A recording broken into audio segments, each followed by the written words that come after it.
everyone. I'm Larry Ridley, and this is the NFL on EA Sports. Tonight's matchup features two quarterbacks who will be trying to lead their team to victory. It's the Cowboys going up against the Steelers. So let's get you up to the Steel City. Standing by in Pittsburgh, here are Brandon Guyton and Charles Davis. Thank you very much, Larry. We are here on a beautiful afternoon for football. Coming up, we've got a good matchup on tap between the Dallas Cowboys and the Pittsburgh Steelers.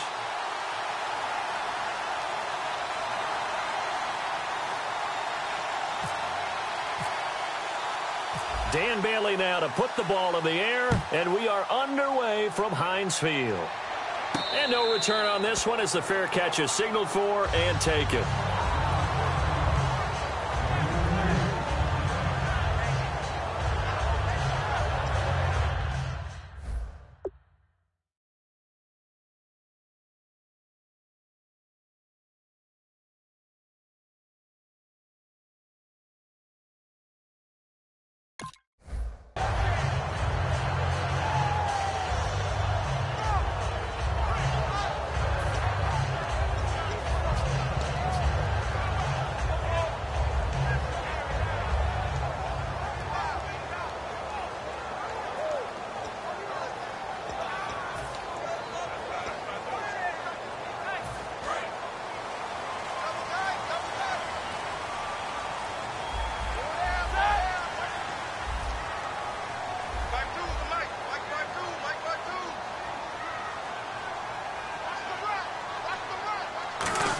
Now this is Bryant on the end around.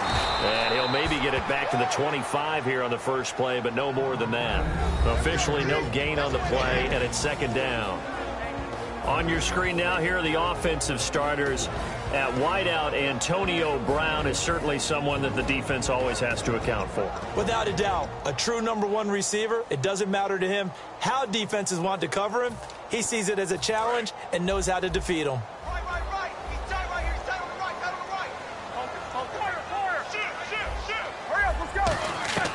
Now Roethlisberger to throw on second down.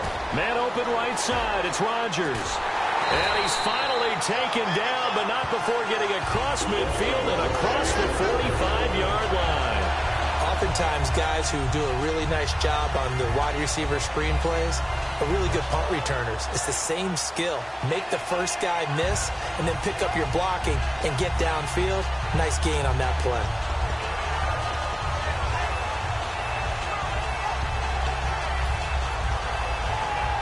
So the offense has it first and 10.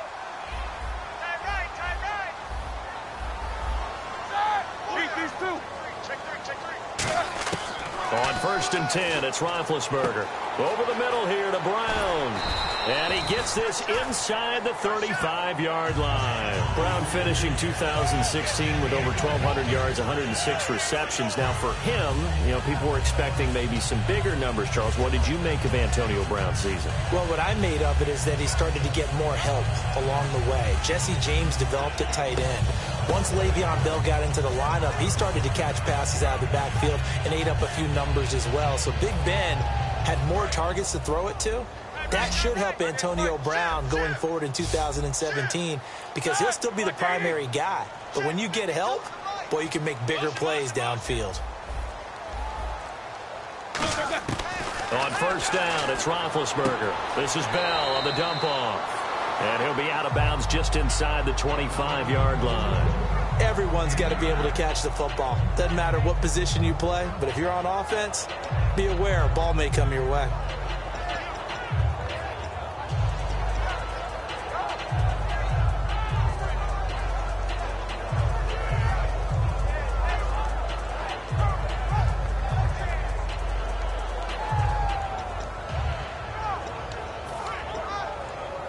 Completed pass play. Now let's see if they go back to the air or to the ground. And the D-line pinching together must be expecting the run. There's the first carry for Le'Veon Bell. And he'll be brought down at the 21. Just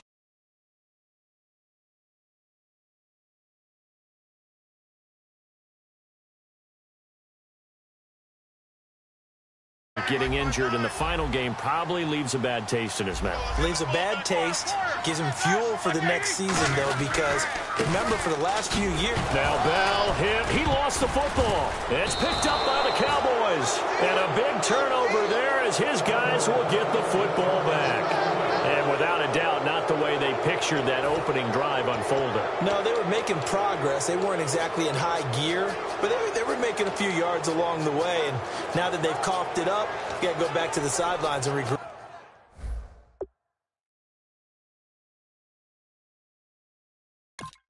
a little bit.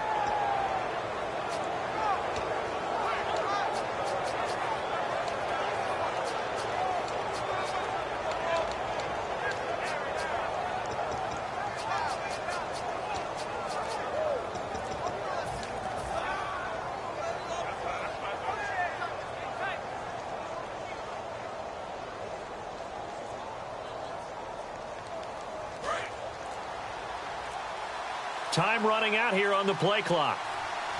They come out here. Now a whistle, and I think a penalty.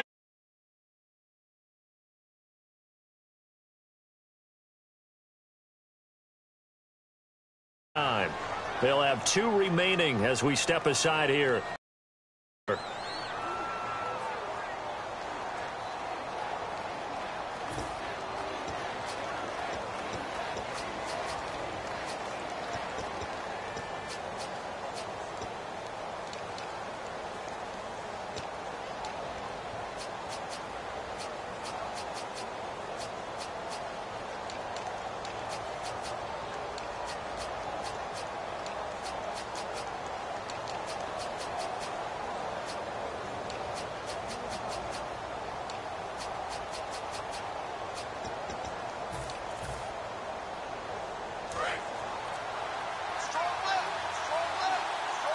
They'll come out in the pistol.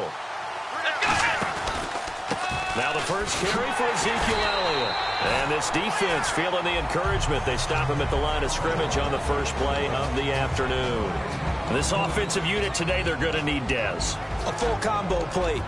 Size, speed, toughness, not to mention incredible aggressiveness going and getting the football.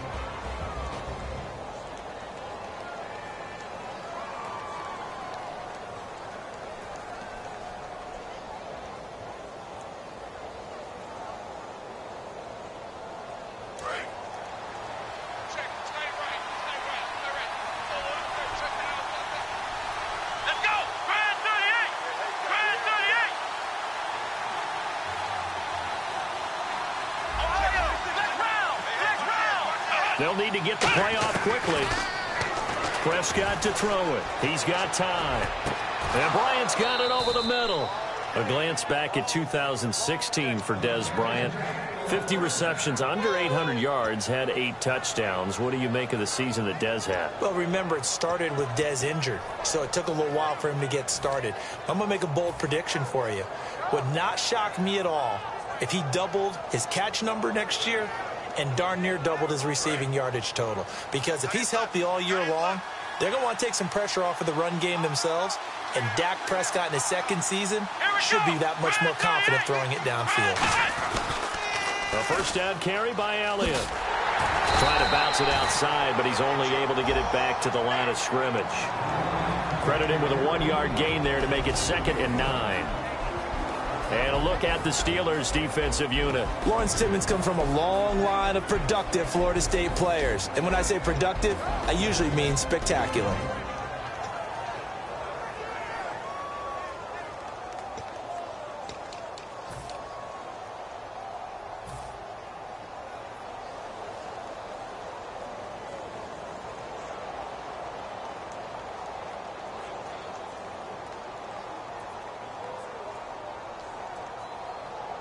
So what will they do? On the ground, through the air? Let's see. 2nd and 9.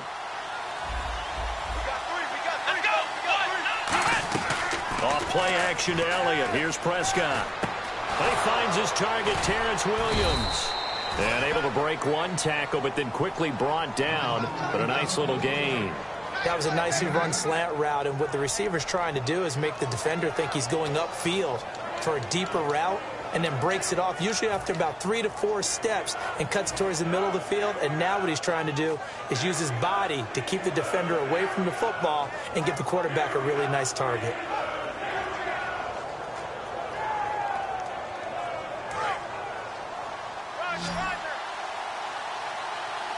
And Pittsburgh with 6 defensive backs in the game here on 3rd down. Quick hitter here, it's complete. And he will have a first down as they get him to the ground at the 37. And they're on 3rd and short. They just tried to spread the field. It worked. And I think that the spreading of the field, the extra receivers, has really become the next in the evolutionary chain in the NFL.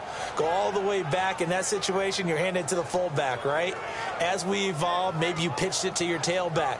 Now you spread the field, and you have your choices of where to throw it and complete it for a first down. So here we go, 1st and 10 now.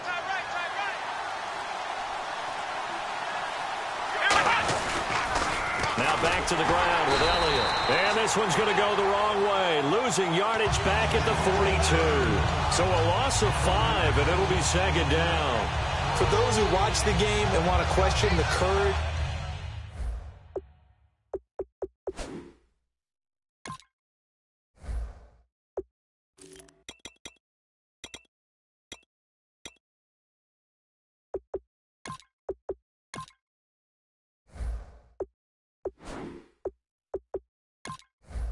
of the guys who play on the corner, how about when you see a toss sweep coming your way, yet you still go into the backfield, get past the blockers, and make the tackle? That's big league. Sitting alongside Charles Davis, I'm Brandon Gaudin, as it is Cowboy football to begin quarter number 2, but they face a 2nd and long to start things out.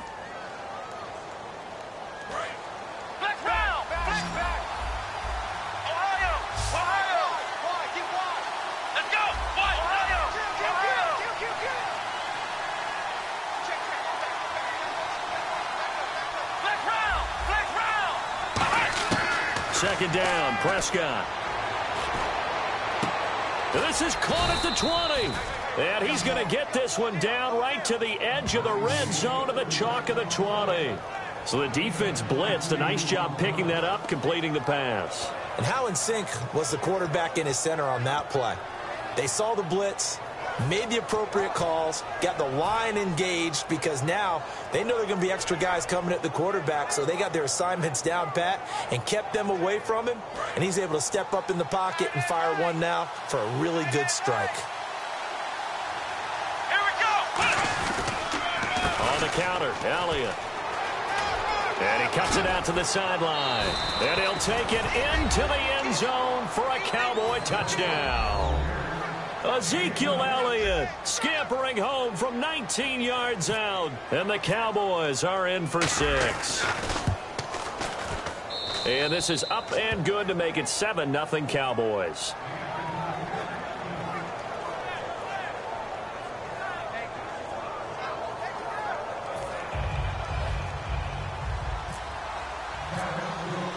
Bailey now to kick it away after the touchdown.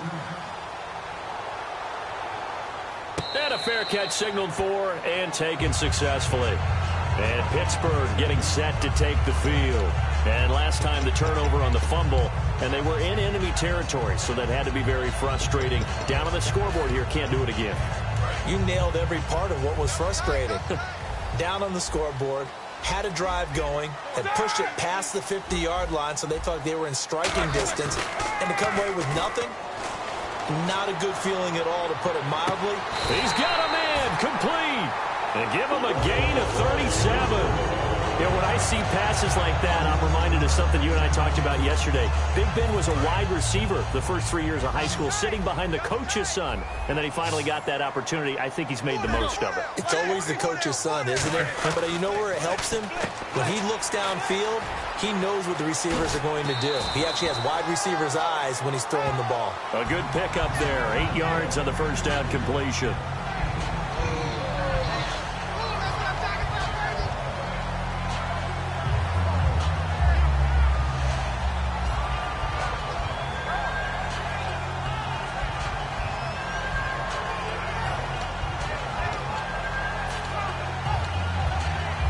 So they complete the pass, and now they face a second down. They come out 5 wide, 3 of them to the right side. Now Roethlisberger to throw on second down. Wide open receiver complete. And they do get him down, but not before he reaches the 4-yard line. Well, clearly one of his advantages as a passer is his height. Sit back in the pocket, fired over the middle. That makes things tougher defensively, doesn't it? It really does, because your goal is to move the quarterback off his initial spot when he gets his drop back completed. But when you have that type of height, he can stay in there. If he's willing to take the hits and just fire over the top, which saves him time and actually completes a play a little bit quicker than it normally does for a quarterback who has to slide and find open space to throw.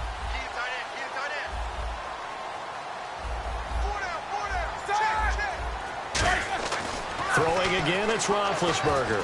Surveying the field. Shrugs the 10. Under pressure now, and he's going to go down. Sacked back around the 8. Tyrone Crawford able to drop him for a loss of 4.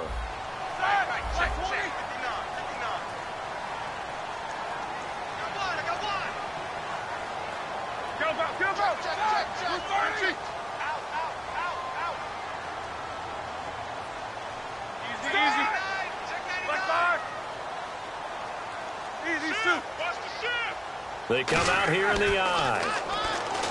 Now Roethlisberger, and his throw's going to be incomplete. Trying to get it there to Martavis Bryant, and it's 3rd down.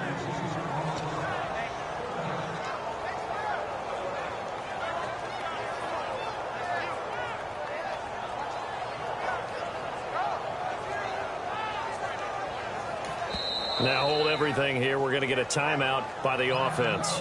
They'll have 2 remaining as we step aside here in this second quarter.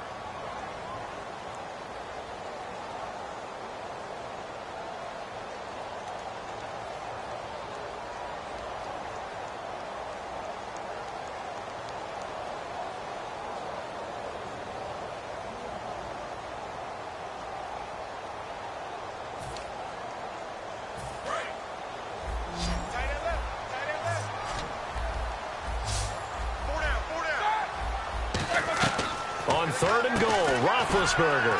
That's complete right around the 8. They get only 4 that time as that leads us to a 4th down. Partner, I think that completion takes the definition of dink and dunk to a different level, doesn't it? It does, and the defense was right there, kind of played into their hands. Let's go. Get high, baby. Get up. Let's go. Do it. And Boswell's kick is good. And they are on the board, but still trailing. It's 7-3. Well, their offense has struggled for sure, but they get the field goal here and at least get on the board before half. And that's not something we should underestimate, because just getting points on the board can sometimes have a settling effect on a team. Helps them start their comeback.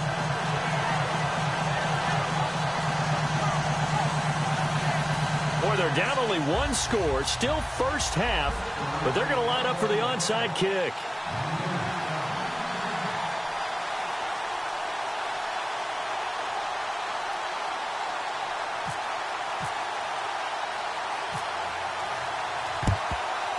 And the Cowboys are able to recover. A second quarter onside kick there that failed. Is that something that maybe they had dialed up before this game started? It feels like it, doesn't it? That they thought they had the right situation, you know, and the right approach in going after it.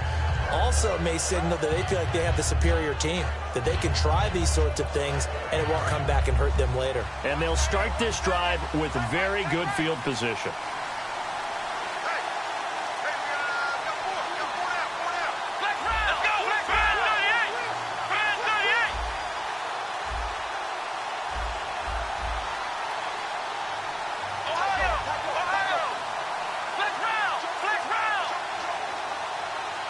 In motion here is Witten. They'll try the sweep with Elliott. And little room to maneuver there. He gets it down to about the 39. Just a yard on the pickup there, and it'll bring up a 2nd and 9. 2 minutes remain here in the first half. Back to Heinz Field after this.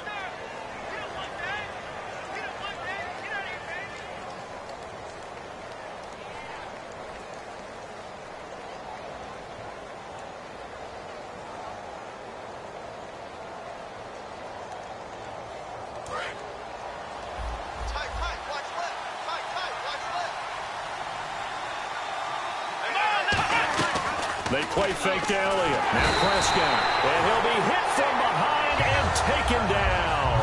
The corner blitz gets there as he goes down for a loss of 7. The game plan for any defense is finding ways to make a quarterback uncomfortable in the pocket. When you bring pressure from all angles, you never know who's going to get home. In this case, the left cornerback, right in the face of him, puts him down. The Steelers insert their nickel defense on 3rd down. Yeah, they add a DB. Now Prescott. He completes it to Bryant. A pickup.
everybody. I'm Larry Ridley. You're tuned into the NFL on EA Sports.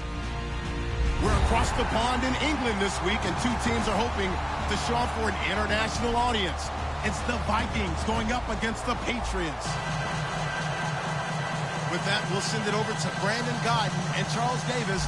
They've got the call in this Week 5 matchup. Thank you very much, Larry. EA Sports coverage of the NFL. The National Football League is here and on the air. Coming up, another edition of the NFL International Series, and it should be a good one, between the Minnesota Vikings and our home team.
Everybody, I'm Larry Ridley, and this is Madden 17 on EA Sports.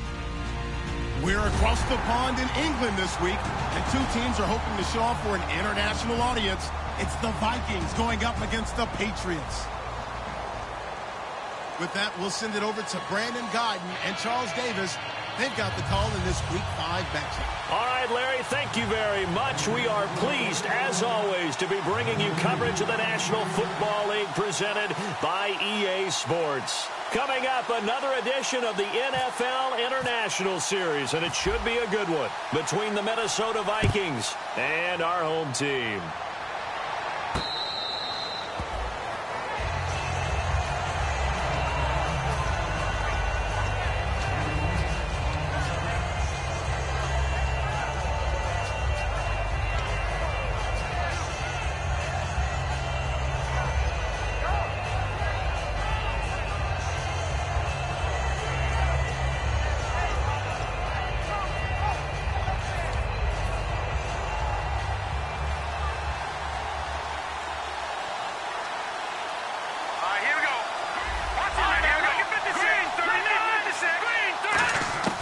They'll try and start this drive in the air.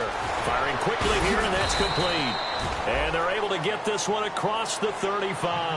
That one goes for 13 yards, and it moves the sticks. An ex-teammate used to tell me all the time, I hate And right away, he lost the football. And his crew will take over with a football at the 35-yard line. Well, he's going to have to shake out the cobwebs first time he touches the football, and he drops it on the ground. So many times we talk about quarterbacks and taking care of them early to get them in the flow with safe throws, right? But with a runner, there's no such thing as a safe run, right? Right out of the gate, you're going to be in some traffic. You got to take care of the ball, and he didn't do that.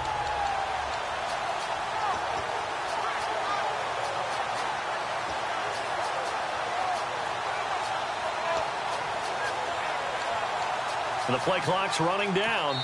Play clock down to 3, and we're going to get a timeout here. They'll have 2 remaining as we step aside here in this first quarter.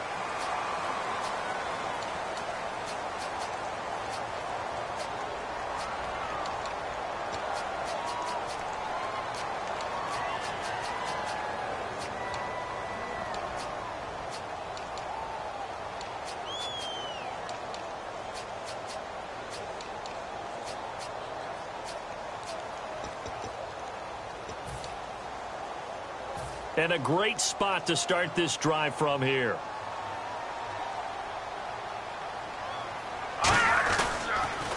Here's the first carry now for Todd Gurley. And he'll get this down to about the 30, 31-yard line. It's a pickup of 4, and it'll bring up second down. And how about this wide receiving core, Charles? Well, I was at the hotel watching a little film, and you popped your head in and said, these receivers are pretty good from what I can tell. You're exactly right. Can't wait to see them do their thing out on the field. Now on second down, this is Gurley. So he loses 3 yards there. Now third down. But when it comes to the running game, the New England Patriots, they're one of the few teams in the NFL that I don't think care much about balancing things out. Last year, to your point, 5th in passing yardage, number 30 in the run game. What they want to do each and every week is make a game plan based on their opponent, not so much their own personnel, and they try to attack that way. Halfback sent in motion. On third down, he'll drop to throw. And incomplete. The contact made the ball roam free and brings up 4th down. And he's certainly not a guy that drops that football very often. Indeed, because that's a bit of a surprise. I know he's in the middle of some traffic and people, bodies all around him, but he usually has the focus to haul that one in. Now Justin Tucker's out to try the field goal. From the left hash, this will be a 52-yard attempt.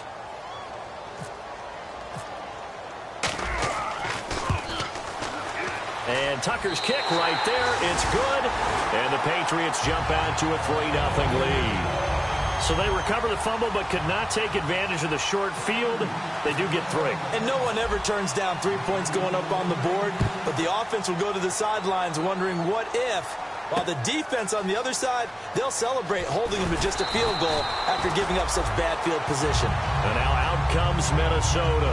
And last time they coughed it up, led to a field goal. They're fortunate that it only led to a field goal, but still, they're not happy about it. Could you sense the relief, though, when they only gave up the field goal? And they were able to trot back out on the field and start this drive. A little more pep in their step because they didn't cost their team a touchdown. But they know they've got to do it a lot better than they did on the last possession. The coach will just be relieved, though, if they recoup with a score here, right? I think the coach will be ecstatic to see them pick themselves back up and now take it downfield, punch in the end zone without turning it over. And a quick throw here. That's complete. And he's going to get this one across the 30-yard line. The offensive line and its ability to open holes in this defensive front, something they were confident they could create in this game. Got the job done there, picked up the first. And something they wanted to do. Have we ever met offensive linemen that don't want to fire out and hit people? I mean, they love the running game. Guys want to do that. And when you emphasize it, practice it, and work on it, that gives you an opportunity during the game.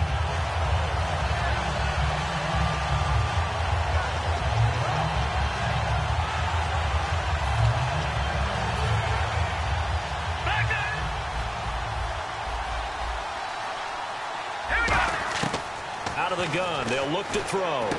Looking left side, it's complete. He's got it. And he'll be brought down shy of the 40 at the 38-yard line. It'll be a pickup of 10 yards. And that's going to bring up a third down. And when you're playing a quarterback with some experience and some moxie, you enter the danger zone when you decide to blitz him, because if he's able to diagnose as he did on that play, he can hurt you downfield. He reads defenses so well, doesn't he? He really does, and the best part about that play for him, I don't think that was his primary target. I don't think so either. I think he had the read, figured out where the blitz was coming from, and went to a secondary target for a really nice game. They'll run it now out of the gun. And he is going to lose yardage here. It's a loss of 4 there, bringing up second down. And frankly, Brandon, we're talking about things I'm not sure we ever thought we'd talk about in the NFL, and a lot of that is the speed at the linebacker position.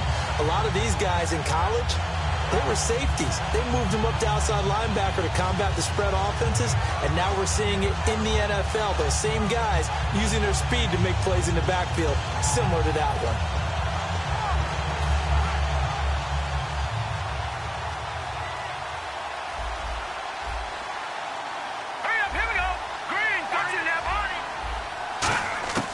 Now they'll throw here out of the gun.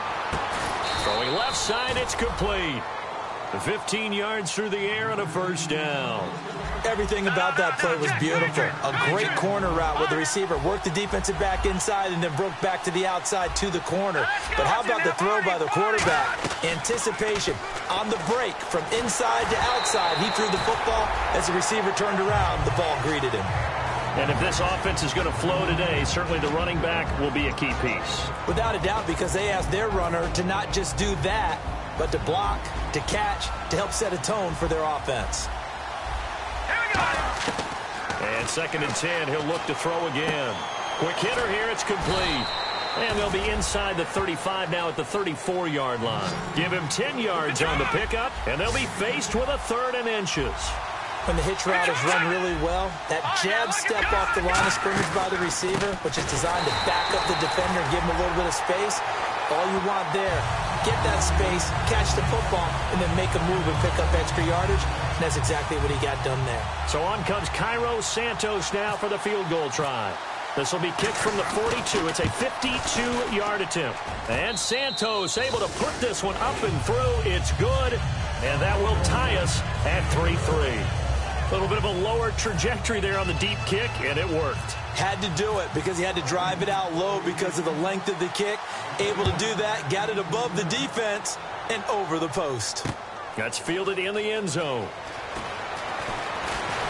And he will be brought down here at about the 17-yard line. Now the Patriots gearing up to go now. And fortunate to get points on the board last time. They had to hit a really long field goal to do so. The kickers in today's game are so good and so skilled and hit from distances that we almost start to take them for granted. And we can't do that. That's a long field goal that they got 3 points out of.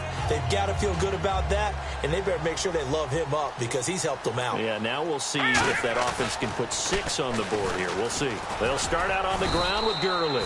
5 yards on the carry. Good pickup on first down. And a look at the Vikings defensive unit. Landon Collins is built like your typical tackle-first safety, but he does have the ability to play the deep part of the field. 2nd down to the offense needing 5 yards. Possible run anticipation. Here's the D-line sandwiches together. Now it's Gurley. 2 yards on the carry there, and it's going to lead him to 3rd down. Well, I think we know by now that every run is not going to be broken and get all the way to the end zone. But these short ones still have their value. You can still set up your play action and throw the football. You control the clock because you have the ball and they don't. And often the physicality sets the tempo for the game.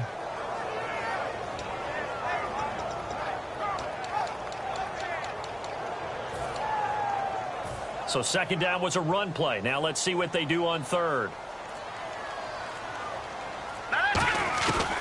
They're going to look to throw. Firing quickly here, and that's complete. And he gets it to the 32. Good enough for a first down. And Brandon, from our time in college football, where receivers weren't running the traditional NFL route tree, one thing they did learn, find open areas, find soft spots, and set up and catch the ball. And I think we just saw that there. Yeah, we saw that indeed, picking up the first.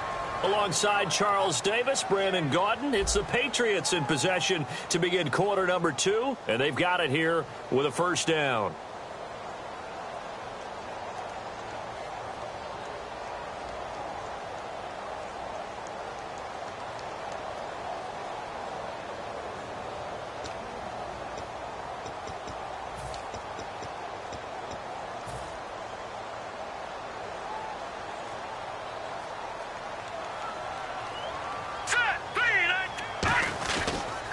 On the counter, Gurley. And he'll be taken down right around the 34 after a pickup of only a yard. That's a good play by the guys on the defensive side of the ball. Held him to a gain of 2. And that changes the playbook a little bit now for the guy calling plays. 2nd and 8. Now he's got to probably think about going to the air instead of maybe staying with the ground game. From the shotgun, he'll look to throw. It's hauled in by Brandon Cooks. And able to get this one across the 45 before he's brought down. Slant route's effective no matter who's running the route and catching the ball. But when you have a receiver of that stature, you have to be a little bit more precise throwing it. You don't have the same catch radius with the bigger targets. Here we go. Detroit! Detroit! Here we go now. Please, over! And the back goes into motion.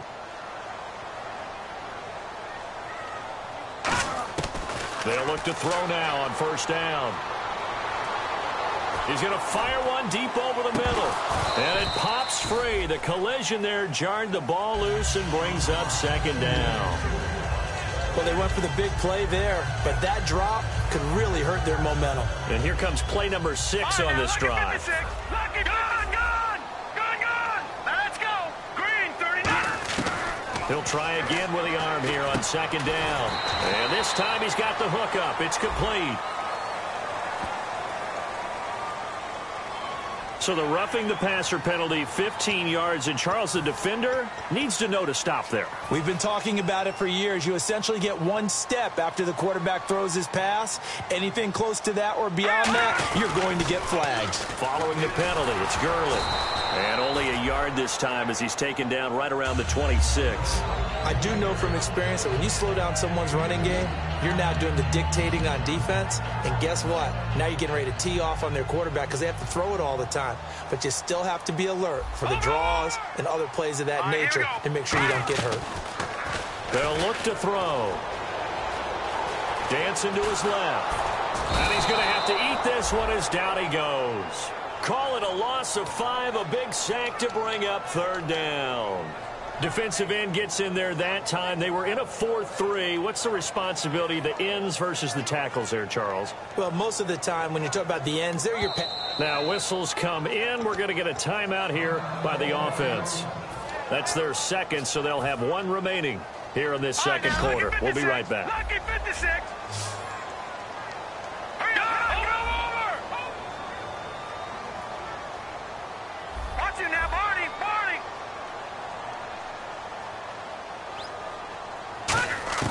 Now on third and long, they'll look to throw.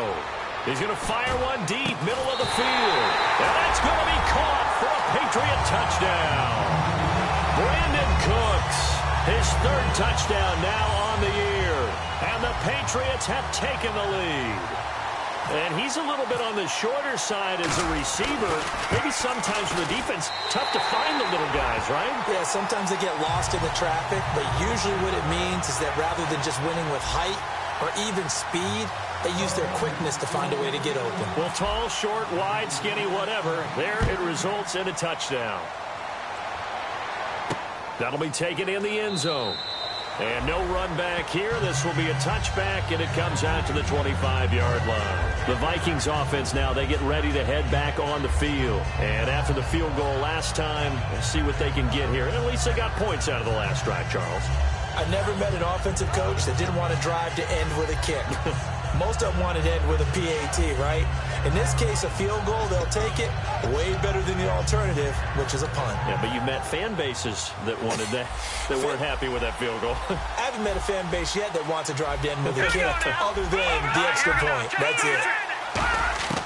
They'll try and start this drive in the air. And he'll be hit as he releases it, and that'll fall incomplete. They got pressure there and only rushing 3. And there's a defensive coordinator right now who is celebrating not just getting home with 3 there, but realizing if that's the type of pressure he can get in the entire game, then his pass defense is going to be excellent. He dropped an 8. Where are you going to go with the football?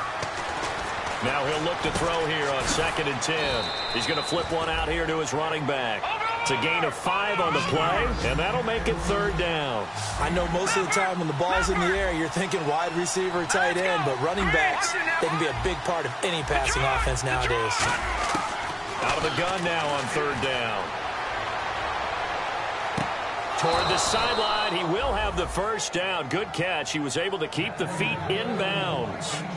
Would it be safe to say that as precise as routes are supposed to be run in the NFL, maybe they're not quite as precise in college ball? That's accurate, yeah. And I think we saw a college route in the NFL there. Just find the soft spot, find the dead zone, and find the first down, and that's what he just did. Offense comes to the line now, 1st and 10. Shift together here from the D-line. They'll give it to him right up the gut. And he'll muscle his way up to the 43 for a pickup of right around 5. 2 Patriots there to bring him down. And that's exactly what you want on a first down run. Pick up 5 yards, bring up 2nd and 5. The defensive line, though, they've got to figure out a way to out-leverage the guys up front because the offensive line is winning at the point of attack. Looking to throw. He's got the hook up with Conley. Only 3 yards on the catch. It's 3rd down. In recent years, the slot receivers really gained stature in the NFL because they can do so many things. Yes, they can line up wide like your normal wide receiver, but to have that kind of courage and toughness to run routes in the middle of the field and become dependable targets for their quarterbacks and move the sticks, those guys are worth their weight in gold.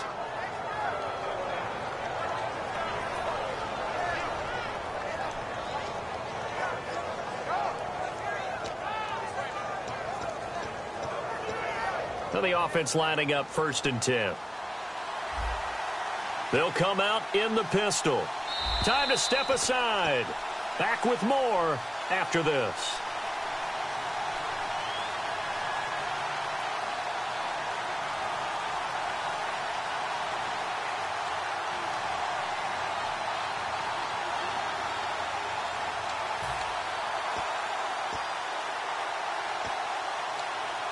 First down and 10 now for the offensive group.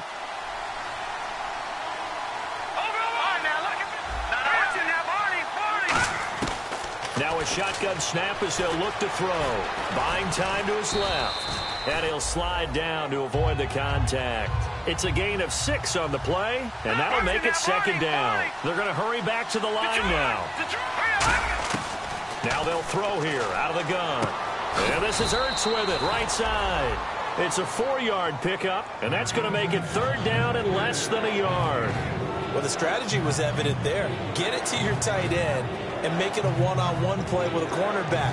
Who's usually going to win that one? The tight end, but not there. Not in this situation. How about the corner defeating that logic and making a really nice tackle? This will be the 8th play of the drive, and it's 3rd and inches. From the shotgun, he'll look to throw.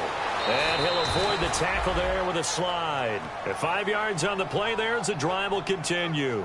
We just saw a nice example of why teams often bring in baseball guys to teach quarterbacks how to slide in key situations. You want to protect your franchise guy. Make sure he doesn't get hurt. He did exactly that on that play. A perfect slide to avoid the big hit and pick up a 1st down. Caught here by Conley. Give him 12 yards on that one. It earns him a fresh set of downs. Looked like the defense put pretty good pressure on him, but he's able to flush out to his right to try and evade people. On the run, had to get on his horse. Still accurately throws a nice pass for a 1st down. They'll look to throw here on 1st down. Forced out to his left. And his throw here's incomplete. There are a good number of coaches that any time they call an in route are really worried about the play because there's so much traffic ordinarily that the ball has to get through to get to the receiver. And on that play, it was batted down. Long drive. The defense just cannot seem to catch a break and get off the field. Watch it now, Barney. Let's go. All right, now look at And 2nd and 10, he'll look to throw again. Hit as he throws there, incomplete. It's a tried-and-true formula, and I don't think it'll change for as long as we play football. If someone's trying to throw the ball and you can put pressure on them and make it tough, that's only going to help your defense. Yeah, he's since being hurried. He got rid of it before taking the hit, but incomplete. Throwing for his running back, and he's got him complete. That one goes for 16 yards. It sets him up 1st and goal. So many times you hear today's NFL described as a space game. Get your best players into space with the football in their hands. That's why sometimes you just swing it out to your runner, get him out in the flat, and let him have a chance to make people miss an open field. Back to throw again. Steps away to his left. And no escaping this time as he'll go down. They got him for a sack. Ryan Shazier able to get in there and drop him for a 2-yard loss. And now they're in the hurry-up. Out of the gun, they'll look to throw. Finding his safety valve here. That's complete. Now hold everything here. We're going to get a timeout by the offense. It's just their first, so they'll have 2 remaining here before we get to halftime.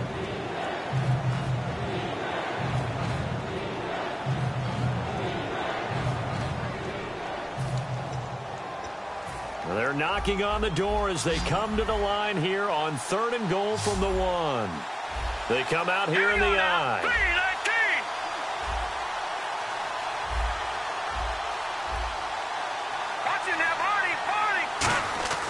They'll look to throw for it. He's got his man. It's taken in for a Viking touchdown. Zach Ertz as the first half is winding down. And the Vikings are an extra point away from tying this thing up. Cairo Santos on to try the extra point. And he'll put it through, and that evens us up at 10 apiece.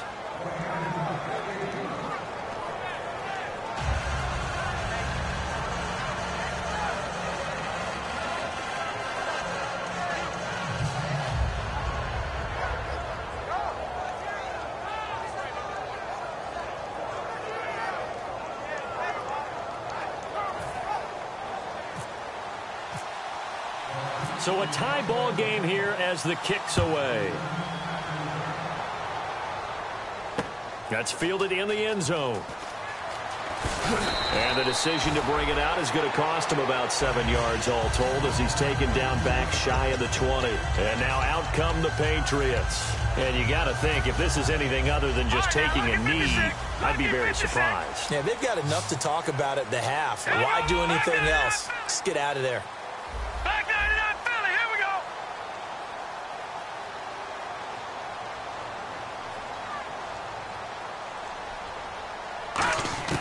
They'll come out throwing here to start the drive. Finding time.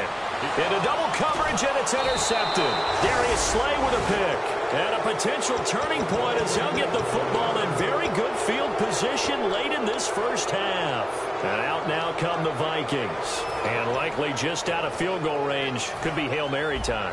And haven't we seen in recent years that the Hail Mary seems to be more successful in the NFL than before? Absolutely we have. They'll come out throwing here on first down. He's got it at the 15. We have hit halftime. Still 2 more quarters to go. We'll take a timeout. We'll be back after this. You're watching the NFL, and it's on EA Sports.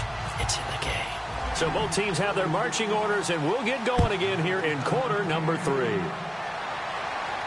That'll be taken in the end zone.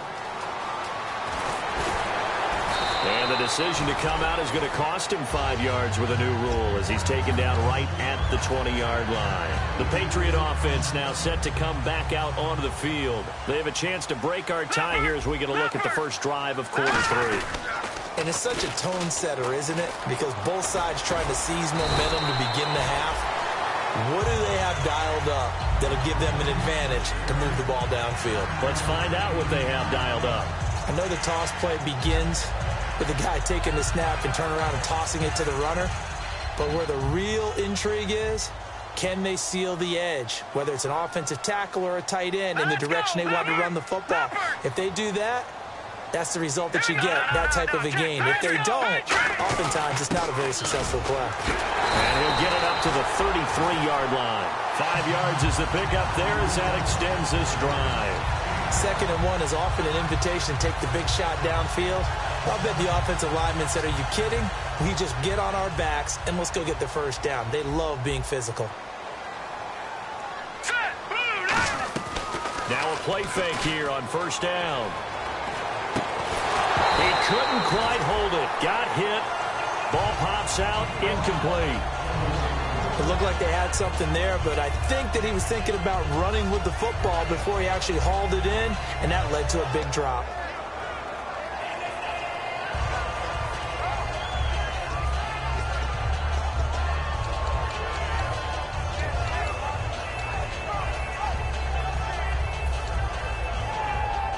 So they're still at the original line of scrimmage here. 2nd down and 10. They'll put 2 receivers left, 2 to the right. Play clock winding down.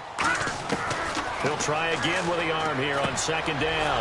And he fires one that's intercepted. Picked off by Dante Fowler. And he'll bring this one back to the 29.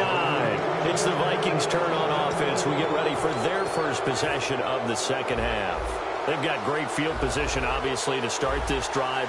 Tie game, do you maybe go a little riskier here with that great field position? I think some guys look at it and say, let's go. Be aggressive. Be bold. Let's get it downfield right now. Other guys will look at it and say, you know something? I think we're in a position to get 3 points if we don't make any big mistakes. Run our offense, get in that spot, and see if you get the 3, and hopefully maybe even more. Either way, I bet they're happy to have options.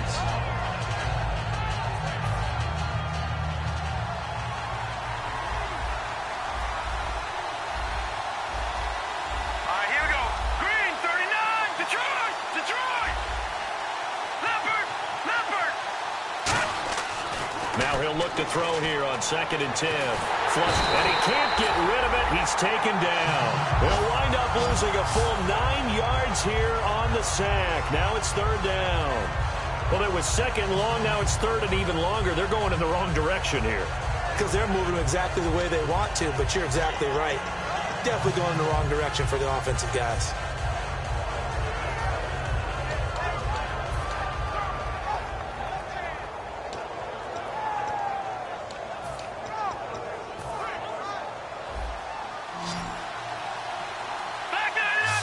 Now we're going to get a timeout here called by the Patriots.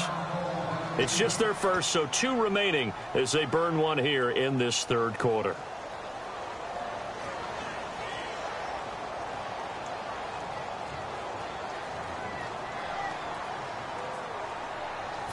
Big sack on 2nd down. Now the offense needs to convert here on 3rd. Now a shotgun snap as they'll look to throw. Being chased out left. And this is going to be incomplete. Chris Conley, the intended receiver. And now it's 4th down. Well, pretty good coverage there, and both of these defenses, they've had good coverage throughout this one. No doubt about it, and in today's NFL, where we're used to a bit more scoring, this feels almost like a well-pitched game in baseball on both sides where the tension continues to build. Who's going to make the big play?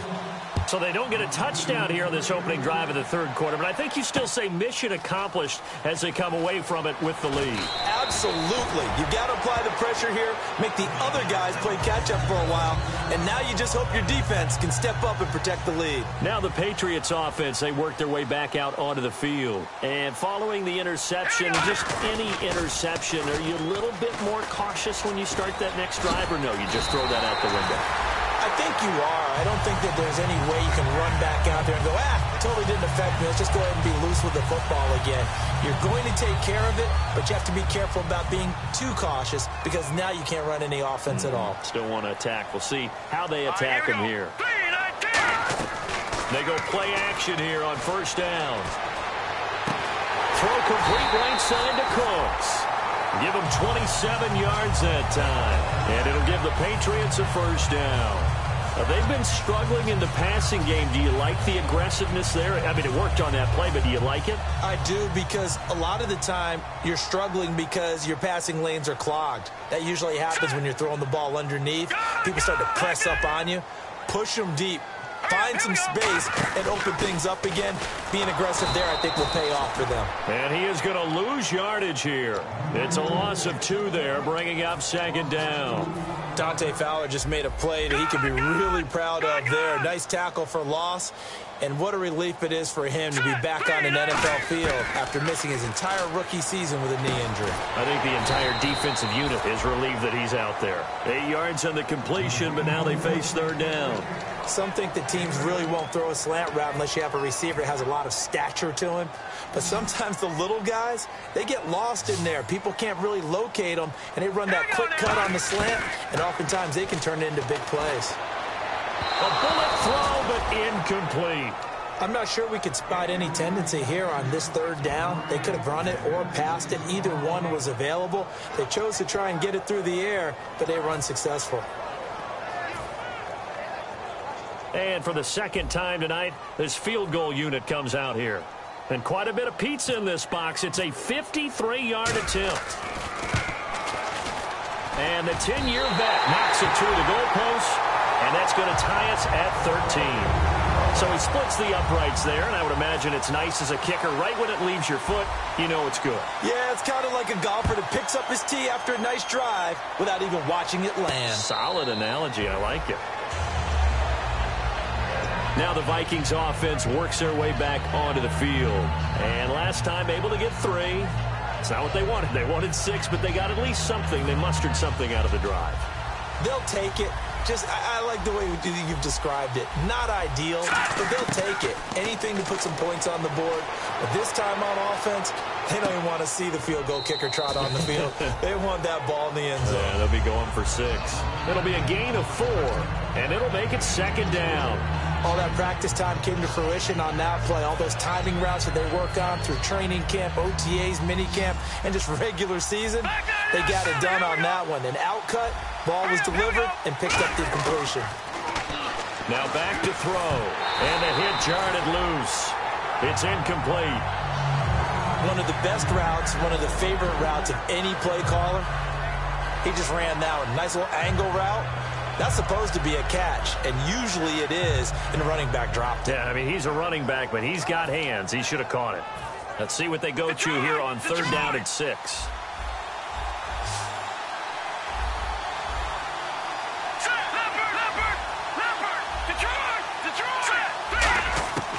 Now they'll throw here out of the gun. And it's caught by Parker. And he's going to have the 1st down at about the 38. I don't care how many times we see it. I still get a kick out of watching quarterbacks and receivers do the pass tree in pregame warm-up. But I always remember that when we go to practices, we see that after practices as well. They really tune it up, don't they? They tune it up. They know why they do it for these situations. 1st down. And they build that trust, and that's why they're able to find him in this type of a situation. And the D-line pinching together must be expecting the run.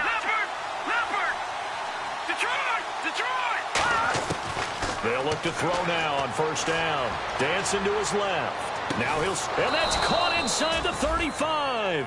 They got 29 yards there. And it'll be a Minnesota 1st down. On any given pass play, you never know exactly where your exit points are going to be. On this play, he was flushed to his left, still on the run, able to accurately throw the football for a nice 1st down. They'll run it now out of the gun. And he gets stopped up at the 31 after a gain of maybe a yard. Well, so many times we look at a short run and we praise the offense for trying to set the tempo and establish things, but the defensive guys, hey, they just won the battle there. It wasn't a big run given up. They don't always have to absorb the body blows. Sometimes they dish them out themselves. And a quick throw here, that's complete. Welcome back now here in London. 13 all our score as we start quarter number 4.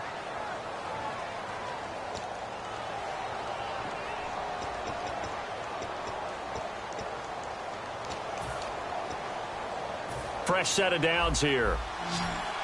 So the D-line's going to spread out. No, check, Patriot. From the red zone now, they'll look to throw. Ertz has it left side. Oh, no, he lost the football. And it's picked up by the Patriots. So the Patriots coming out now. Well, so much for the 4-minute offense. They were trying to reduce the clock, get in position to win the game, and leave no time for them to come back and catch them. And guess what? They turned the ball over. Yeah, I mean, they had it all set up for themselves, and they let it get away. They'll try and start the drive with Gurley. They'll get 17 yards there, and it gives the Pats a 1st down. Absolutely love the run right there. This guy's known for his quickness, but also for his speed. He's able to get to the 2nd level almost before you blink if you give him any type of blocking. Always talk about slot receivers, and they're usually known as quicker than fast. In this case, we've got a guy who's quick and fast, and he used it to great advantage. They'll come out in the pistol. Gurley again here on 1st down. And he is going to lose yardage here. That's going to go as a loss of 2, and it'll be 2nd down. Brad, wasn't that long ago that the guy playing that spot was an outside linebacker type of a guy. Now, as a defensive end, how about the speed that he used to get into the backfield and make the play?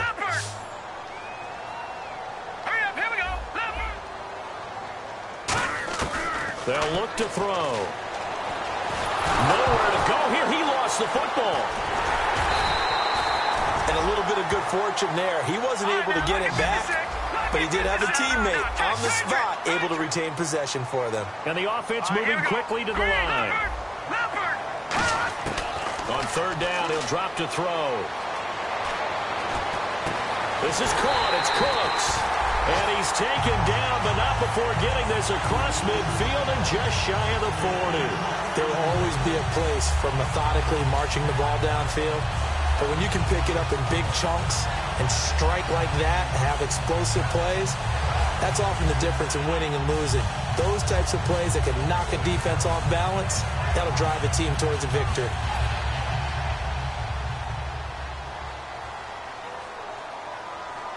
Again, we'll see the pistol here. And they'll go with the ground attack here. And brought down, but not before they're inside the 25. They got 18 yards out of that one, and it gets them a new set of downs. And that's how you run the football and run it successfully. Big-time chunk of yardage picked up, but why? Offensive linemen won at the point of attack. Their leverage way better than the defenders. The low man wins when you're getting underneath and trying to move people. And that's exactly what happened on that play. The offensive line moved the defensive front, created space, and the end result, a fantastic run. Back to the ground, this time with Gurley. And he takes it down to the 10-yard line. A solid pickup at 13 sets him up first and goal. Okay, let's face it. Most of the offensive linemen in today's NFL, they're going to weigh over 300 pounds. But that doesn't mean they don't have agility. And the way that they can get out in front of a runner and create a space, sometimes it looks like they're going in one direction, and the runner uses his eyes to take him in another direction because it's been blocked so well. Love those misdirection or counter plays, and this one worked really well for a nice piece of yardage. Even score late in the fourth. Let's see if the defense can play within themselves, not give up the big play and contain, and keep this knotted up. They'll run it here. This is their fullback getting the carry. And he'll take it into the end zone for a Patriot touchdown. It's the fullback, his first touchdown on the year. And the Patriots have moved out in front. And they will take a 7-point lead now.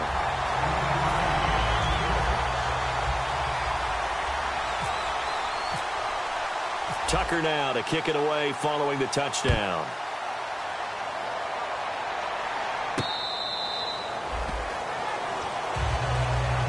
Now the Minnesota offense set to take over again. And they'll be looking to atone for last time's mistake of fumbling inside the red zone. Certainly they don't want to do that again. And so much emphasis placed on red zone offense. I mean, you have periods devoted in practice just for that because everyone knows how vital it is to put points on the board when you've entered that part of the field. And to come away with nothing, that's difficult for a team to handle. And difficult, and now we'll see if they can make it less difficult on themselves on this drive. And he takes a shot on the release as this will be incomplete. Well, that plays a statistic that's going to go on the defensive team stat sheet. Won't necessarily reflect in ours, right, the overall game sheet. But you and I know that they keep count on pressures, hits on quarterbacks, all those things, hoping to increase that throughout the game. And here we are in the fourth quarter, and they got a big one. A crusher there as it's intercepted. A great read, and it's picked off. And this one will be brought back to the 22. Out comes the New England offense to see what they can do this time. And now last drive so successful with the ground game, ending in a touchdown. Do you stick with that formula? That would be the number one thing you would think of, but so many guys now would look at it and say, we've got them set up so well for play action. Now's the time to take a shot. Yeah. But, you know, there was a big-time coach in the state of Ohio who once said, if you throw the ball, if you put it in the air, 3 things can happen, and 2 of them are bad. Is that what he would have kept it on the ground. The loss of a full 3 yards, and now it's second down.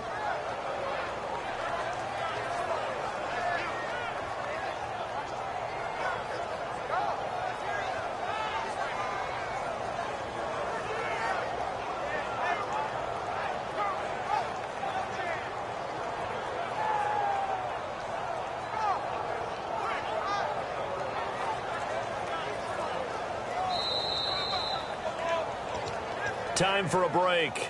We're back to see what happens after this.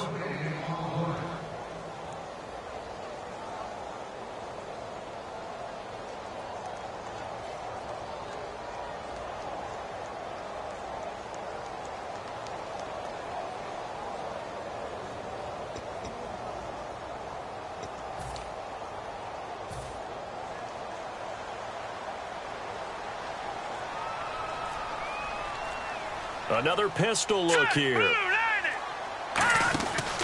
They'll stick to the ground game with Gurley.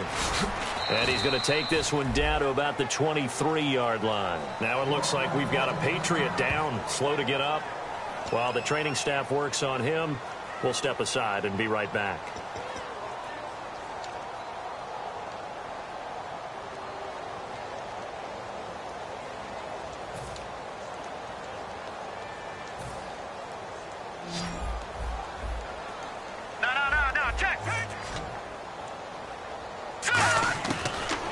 Gun now on third down.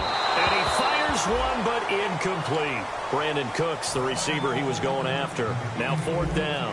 So on fourth down, out trots the kicker in a big spot here. This to make it a two-score game. And Tucker's kick right there. It's good. And that will push the lead up to double digits now at 10. So that's a big one there. It's his third field goal of the game, and a two-score lead's got to feel pretty good right about now. And while they're not free and clear yet, you're right. Now this defense can go out knowing that it's going to take more than one big play to catch him. This fielded a few yards into the end zone. And the decision to bring it out is going to cost him about 7 yards all told as he's taken down back shy of the 20. And now out comes Minnesota. And following the interception, we'll see what they can put together on this drive. I can hear my old college coach right now. He always used to tell us before every game, the team making the fewest mistakes will win. What they're hoping is that that last mistake is their only one of the game. Coaches, that's all they talk about, turnovers, right? Minimizing those and maximizing opportunities. Trying to shake off the interception from the last drive. He'll look to throw. Throwing left side here, and it's complete.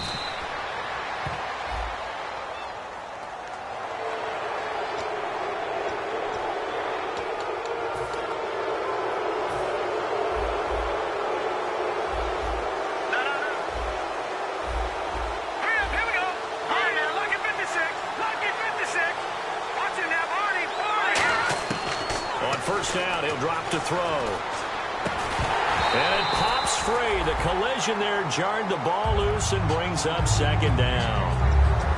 That was a classic example of trying to run with the ball without securing the catch. He was thinking about those rack yards instead of making the catch first and then taking off. He'll try again with the arm here on second down. He's going to let it fly. And both guys were there, but it falls incomplete. And when all else fails as a defender, when you're not there in the coverage, your best friend is exactly what we saw there. A big play shot taken by the offense. Unfortunately, it ended in a big drop. And the offense looks to pick up the first here on third after that incompletion. The defensive line disperses a little bit here, maybe expecting a pass. Looking to throw. And he comes back with one complete. Give him 11 yards that time and a new set of downs. And now it looks like they're going to be in the hurry-up. Quick pass play there on the slant, Charles. Works out well for the offense. The offense loves it. The defender hates it. Hard to get through the body of the receiver to get to the football trying to cover a slant. Devontae Parker was the intended receiver. That'll bring up second down. And you really can't pin that one on the quarterback, Charles. The O-line, they've got to protect better. And they know it. That's their meal ticket. They want to take care of the big guy behind them. In this case, they let him down. Again, we'll see the pistol here. Let's go! And second and 10, he'll look to throw again. And incomplete there. A nice hit. Jars the ball free and brings up third down. On any passes in the middle of the field, anyone who's going after the football is going to be conscious that it's probably going to be contested and often physically. Sometimes that leads to drops. So here we go now. An extra defensive back in there on third and 10. Back to throw again. And that one drops incomplete as he got popped stopped as he was throwing it. It's always tough for the guys throwing the football when they think they've got a completion and the ball's almost there, and then someone sneaks a hand or two in and bats it away.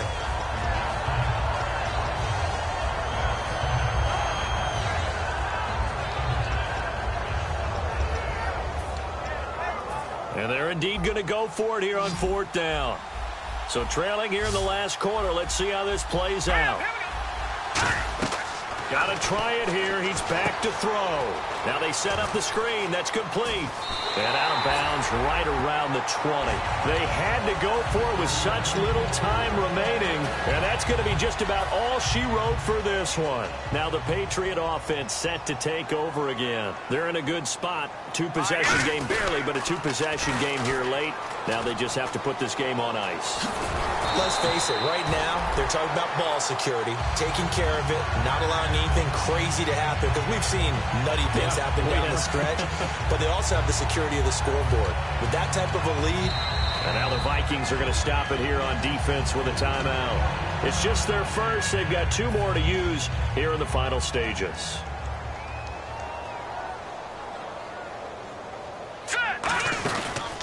And he'll give it here to his running back. It's a loss of 2 there, bringing up 2nd down. Well, on that play, the expression, don't blink, you might miss something, certainly applied. That was fast. Defense diagnosed the play, and it was over in a heartbeat.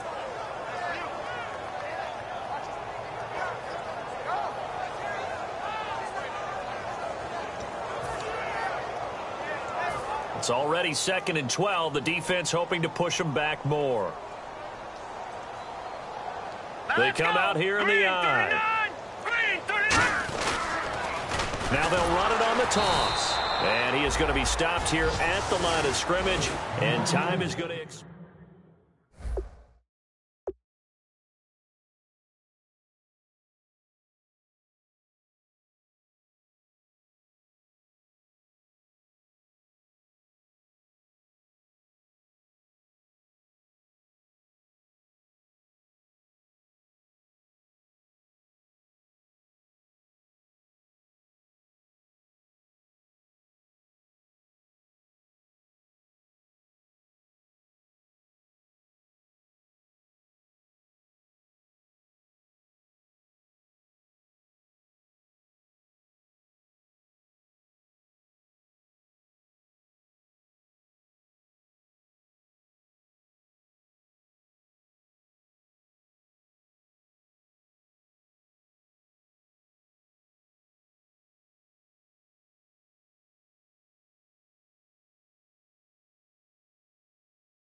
everybody. I'm Larry Ridley, and this is the NFL on EA Sports.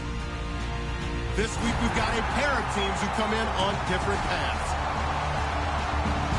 With that, it's time to hook up with our commentators in the booth as we turn it over to Brandon Godden and Charles Davis. Thank you, Larry. EA Sports coverage of the NFL brings us to the Lone Star State and Mammoth AT&T Stadium in Arlington, Texas. Today, rivals square off in the NFC East, and we've got a great matchup between the New York Giants and the Dallas Cowboys.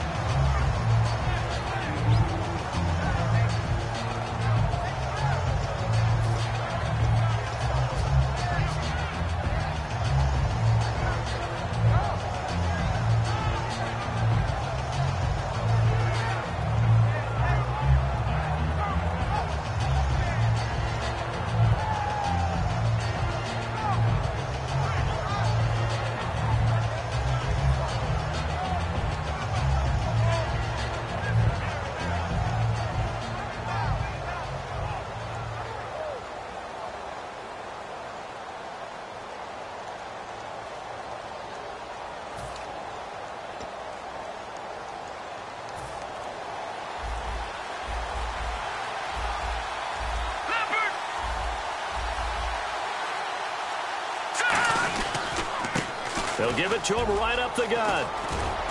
And he gets this one just shy of the 40. They'll mark him down at the 39. It's a pickup of 14 there. And it'll give the Giants a first down.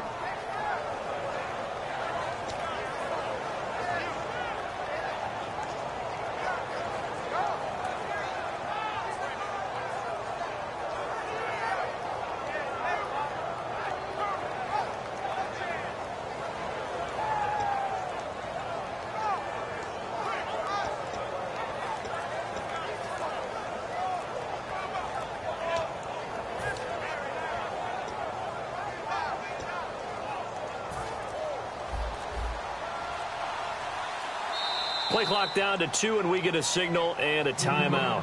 They'll have 2 remaining as we step aside here in this first quarter.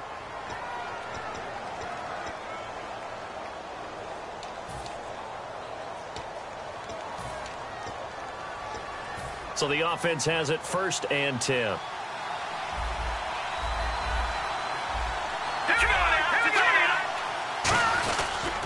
Now a handoff here to his running back. He'll get about 3 as he's brought down right around the 42. See if they stay on the ground for 2nd down. They'll look to throw. He's got time in the pocket. Now he's flushed out right. And this one is incomplete. And now the defense for Dallas. Pernell McPhee's a strong run-stuffing outside linebacker who's beginning to blossom as a pass rusher. And on 3rd down, the Cowboys bringing an extra defensive back. Back to throw. Oh, the ball comes out on the hit, but they'll say it's incomplete. 3rd down is a down. Both sides know they absolutely have to win. And the name of the game for the defense is pressure on the quarterback. But pressure on the quarterback with contact, that's how you end up winning it. On 4th down, Colton Schmidt to punt it away.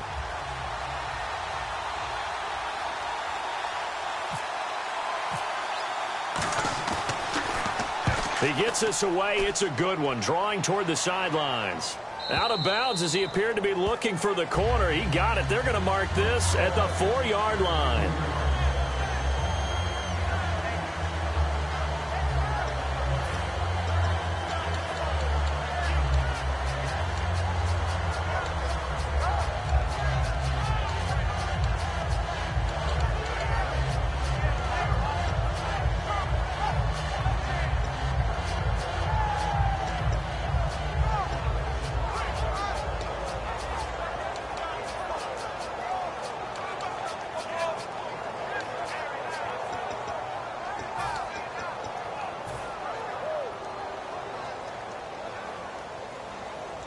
And tough starting field position here. Time running out here on the play clock. Here's the first carry for Ezekiel Elliott. And he will take this up to about the 8-yard line. Call it a gain of 4 on first, and that'll make it second down. Okay, starting lineup time offensively, Charles, for the Dallas Cowboys. And how about them at number 4 in the 2016 draft? Big needs on the defensive line, and they go with the running back. They go star power. They went star power, but Ezekiel Elliott, in a lot of ways, was exactly the right decision. When they had winning success in 2014, they did it running the football. Elliott can do that for them again.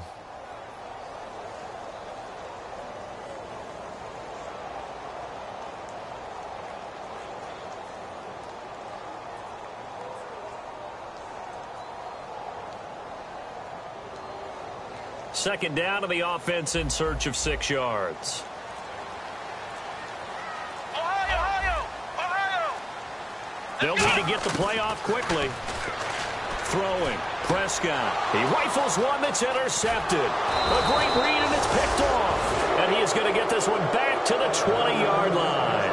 And New York set to take the field. And they'll be looking to avoid what happened last time, which is punting the football. But when you look at how teams play the game, that complementary football comes into play. How do I take care of my defense? How do I take care of my offense? Well, the defense is taking care of them in a lot of ways. Now it's time for the offense to jump things up and help their defense out. Give them a little bit of rest. Yeah, time for them to give them a rest. Took the words right out of my mouth. Here we go. They'll come out throwing here to start the drive.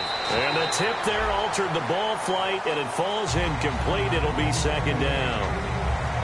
How many times when we see an incomplete pass, we just look at the receiver and say, should have caught that one. That was a drop, and we just put it on the offense.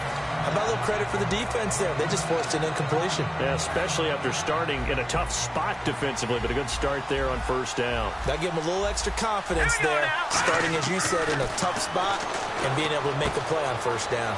And this time he's got the hook up. It's complete. It's a nice pickup of 12 yards, and it gives him a first and goal. That coach is always harp on the quarterback reading the defense and getting it to the open man.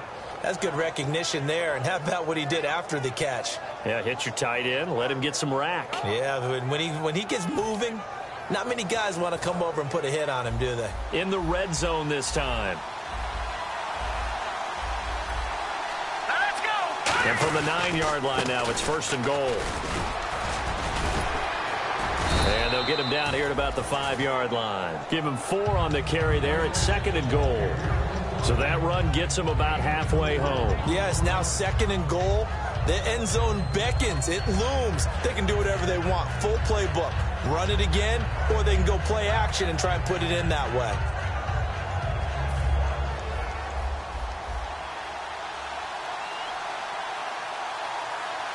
Here we go now. So they're on the 5-yard line here, second down and goal. Give him right around 4 on the carry. We'll see if they want to keep pounding here on third and goal. 2 straight shots on the ground. Now on third, do you go to the air?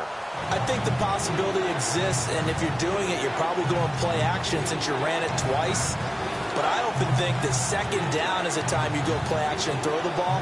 I say commit to the run and think about it being 4-down territory. Well, they've gotten it to the 1. Can they get that final yard here on third and goal? Here we go. There's a quarterback sneak. And he's going to be taken down right at the line. The offense is staying out there. Here we go on fourth and goal from the 1. No gain. Quarterback sneak. No gain. Aren't you supposed to get something out of that? Yeah, needed a full yard there. They stop him up short on fourth and goal from the 1. And this Cowboy defense comes up with a goal line stand.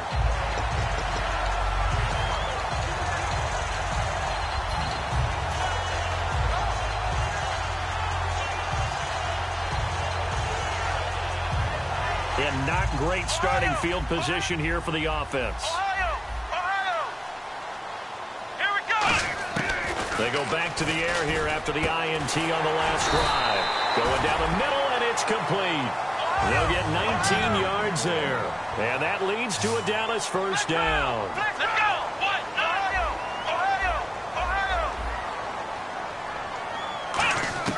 First down, Prescott. And almost intercepted. It would have been his second pick of the game. Instead, it'll be second down. And we look now at the defense for the Giants. Levante David is a tackling machine. He's always where the ball is. Second down now after the incompletion. Looking to jam the receivers at the line here. Press coverage look defensively. On second down, Elliott. And he will lose yardage on the play. Back at his own 19-yard line. He lost 2 there, and it's third down. There's so many things that go into playing the position of linebacker. Some of them are actually subtle. Doing the drill work that you do all the time in practice and carrying it over to the game. Get rid of blockers and get to the ball carrier and knock him down for a loss. And this offensive unit, they have to face a third down and 12 now. Come on, let's go, Ohio! Ohio! And he goes in motion here in the backfield. The play clock's running down. Prescott to throw it. He's going to fire one deep, middle of the field. And incomplete. He can't hang on. Would have been a nice catch. Instead, it brings up a fourth down. One thing I know from experience is that when the deep ball is thrown and you're the defender, you've got to fight that little bit of panic that emerges. You've got to play the ball really well. It's a 50-50 jump ball play. And guess what? They took a shot. How are you going to win it? And in this case, they managed to get it done. Fourth down, so on is the punter, Riley Dixon.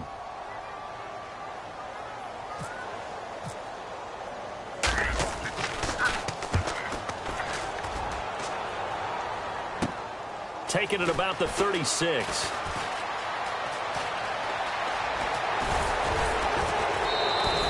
Nearly a huge return, as it is still a very good one. 24 yards. And the Giants will begin this drive in good shape. 1st and 10. The New York set to take the field. And last time, they had it 4th and goal, rolled the dice, didn't get it. Now they've got to put that behind them, try to put together another drive. A simple tip of the cap, a nod of the head to the defense. Congratulations, you got us last time. But you didn't hold us the whole time. We got down to position where we were able to be in position to score. Let's go ahead and attack again. Continue to have that kind of confidence, not worry about the one play that didn't allow them to get into the end zone. And this time they'll be trying to get it into the end zone. We'll see what they do.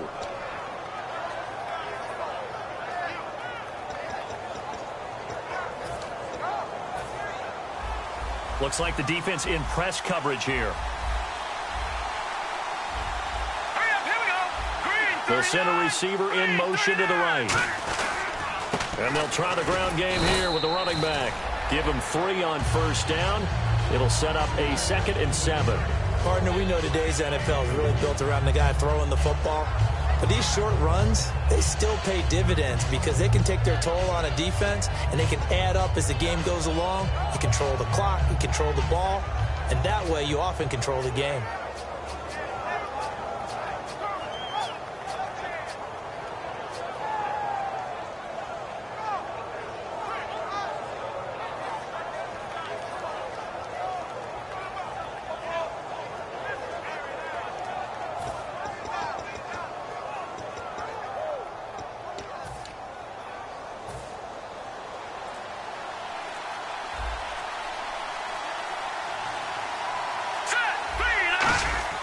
He'll look to throw. And he's got it. Touchdown, Giants. Their dangerous wide receiver. His 3rd touchdown now on the year. And the Giants are going to take a first quarter lead.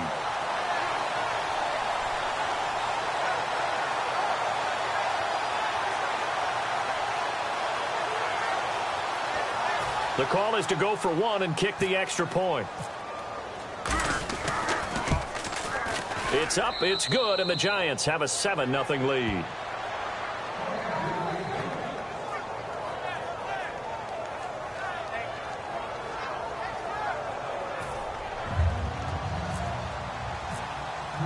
The kicking team out there for the Giants as they will send this one away.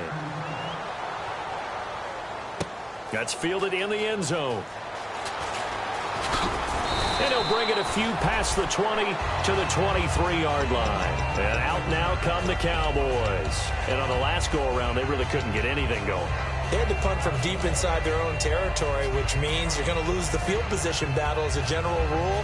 What they're looking for now is a little more consistency, move the ball at least a few times on offense, get a couple of first downs, and hopefully flip the field. Yeah, just something to build off of. That's what they're looking for here. Let's go. Now a play fake here on first down. And now this is intercepted. My goodness. A great read, and it's picked off. And he'll bring this one back to the 29. Here's the Giant offense now making their way back out onto the field. And they'll just simply be looking to build off the confidence of the last time out where they scored a touchdown. And confidence is powerful, isn't it? When you've scored once, you feel like you can go back out there and get it done again. Doesn't matter what the defense throws at them. They feel like they're in a groove right now, and they want to get out there and show it. Yeah, hoping to stay in that groove here this go-around. The first down screen pass, good for 5. For a second there, I thought that might break big. Screen pass, looked like it was coming together, looked like there was an opening. Still, ended up with a solid game.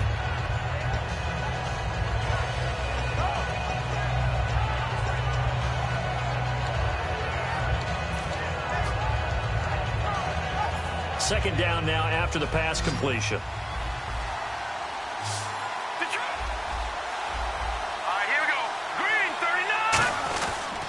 And they'll go ground game here with a tailback. And he'll get a couple here down to the 22. And 3 full yards here for the offense to get on third down. Here we go.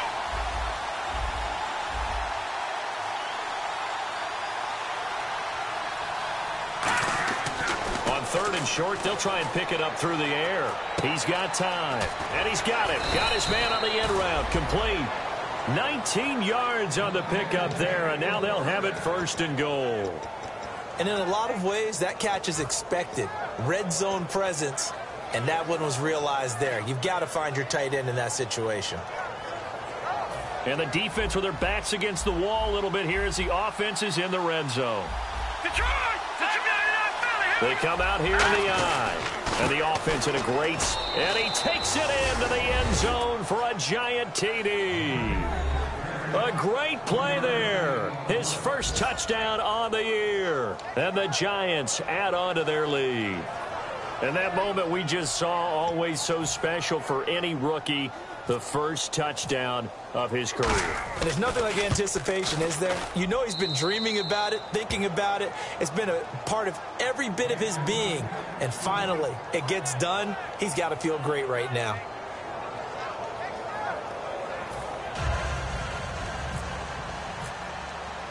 The kicking team out there for the Giants as they will send this one away. This fielded a few yards into the end zone. And the decision to bring it out is going to cost him about 7 yards all told as he's taken down back shy of the 20. So out come the Cowboys now as their offense gets set to take over. And last time wasn't pretty. One play and an interception. We'll see if they can do better. I want to see if they want to go ahead and throw the ball again now on this drive after what happened on the last one. Throw it on the first play. Give the quarterback some confidence. See what happens. They'll start the drive with Elliott. And he'll take this one up to about the 23. 5 yards is the tally on first down. That brings up 2nd and 5. In today's NFL, you hear all the time about stretching the field and creating space in order to run plays. A toss play will help accomplish that because now you're pushing a defense to chase you all the way to the edges and to the sideline. That's a nice run. Probing now early to try and get things done later. Looking to throw. Prescott. Quick hitter here. It's complete. That one good for 16, and the drive will continue. Simple slant route, and part of a really nice hard throw by the quarterback. Nice timing between the quarterback and the receiver. They were perfectly in sync, and he put it right on him on the inside route. So here we go, 1st and 10 now.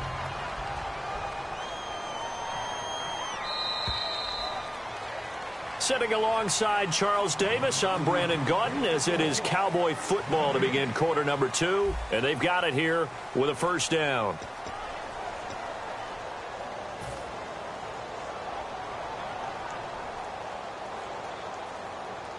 They come up in an offset eye. They'll pitch it out to Elliott. And he's going to get this down to the 35-yard line. A good pickup there, 26 yards. I can say this from experience, especially from a defensive back's perspective. There's not many things more terrifying than a toss sweep or a pitch play and all that beef out in front of the runner. Yeah, I had an old coach say 3 words on those plays, toss or pitch. Set the edge. Heard him over and over. A lot of times they roll the edge, and when they do that, that's why you can go for a long way. So after that big play, let's see if they can catch their defense maybe on their heels. And they'll run it here. Room here to run. Muscles him off. It's a gain of 17 that time. And the Cowboys are going to get a first down. How many times do we say in this game that speed kills, and it does it in so many different ways? In this case, you got a back who's quick and shifty, can make moves, make people miss, but also gets to and through a hole before it can close down.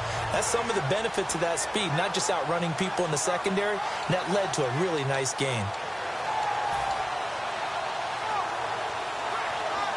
So it'll be first down here after the run.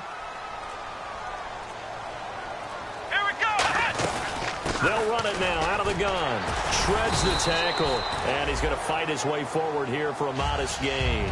7 yards on the pickup there, and it'll leave him with a 2nd and 3. Okay, no score on that play, but this guy's been a touchdown machine all year long. You know they trust him with the football. And the offense still has a couple plays to go to pick up the first on 2nd down and 3. They'll give it to him right up the gut. And he's going to be brought down just shy of the 5 at the 6. The 6 yards on the pickup, and it leaves him with a 1st and goal. So many teams want to throw the ball in this situation nowadays, but I love watching a team that has enough confidence to go ahead and run the football in that situation. That's almost a tendency breaker. Now Elliott. And that'll get him halfway there as he takes it from the 6 to the 3-yard line. They're mounting a nice drive here. Good chunk of yardage there again. O-line, they've been solid this drive. They have that look about them right now that says, if you do anything but run the ball behind us, you're crazy. They have really moved it well on this drive, and they want to finish it off the same way. And from the 3 now, it's 2nd and goal.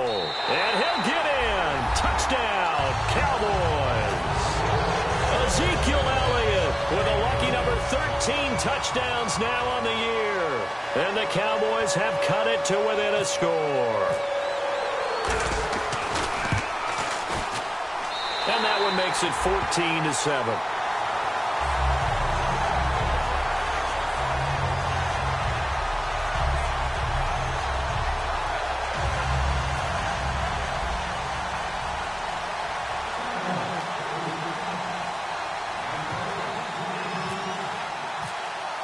Now after the touchdown, ready to boot it away, Riley Dixon.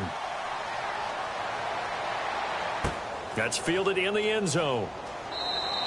And no run back here. This will be a touchback, and it comes out to the 25-yard line. And New York set to take the field. And that recipe on their last drive that resulted in a touchdown looked pretty good, so they'll be hoping to do that once more. And it takes me back to when we sat with the offensive coordinator and the head coach. They felt pretty good about their game plan and thought there were some holes in the defense, and they exploited them the last time out. Let's see if they can come back and put together a similar drive. And we'll see if they can do just that.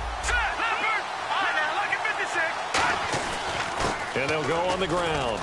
And he's going to get about 7 yards on that one, up to around the 33. And after the play on the ground, that brings up 2nd down here. First play of the drive, let's give credit all around. Excellent blocking, but the guy carrying the ball, he was the finisher. A really nice run. And he's going to be out of bounds right at midfield. He goes for 18 there as the drive will continue. Let's make this one simple. What a catch, especially the finishing part of getting his feet in bounds, toe tapping, and of course, foot dragging. A little tapestry, if you will. Oh, I like it.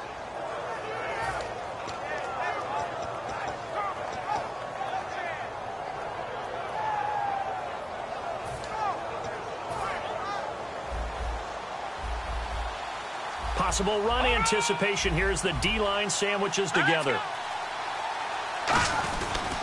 And on the ground they go with a running back. And he's going to be stopped up at about the 47-yard line. 3 yards on the pickup there, and it'll be 2nd down. Tough day. tough sledding right there, and it's been that way the entire game. Not a whole lot of room to ramble for him. Yeah, you're right. It's been that way all afternoon. Didn't get a whole lot better there.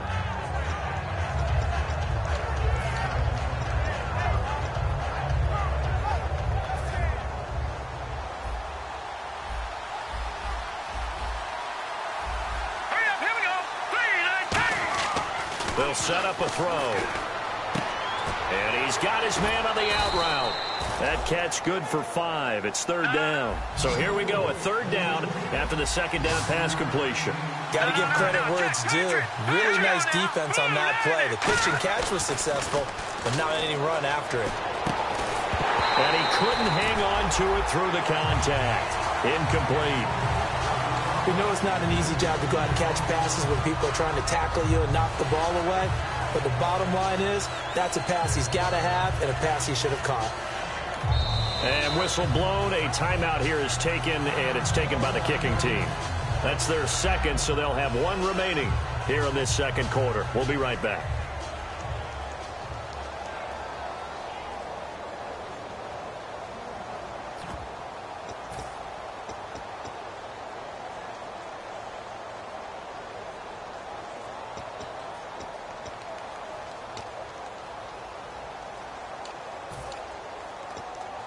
Feeling like they're not quite in field goal range yet. They're going to go for it on 4th. Now they'll throw here out of the gun. And he comes back with 1 complete. And he'll get this one down near the 20-yard line. That one good for 21 yards. And on 4th down, they're able to convert and move the sticks.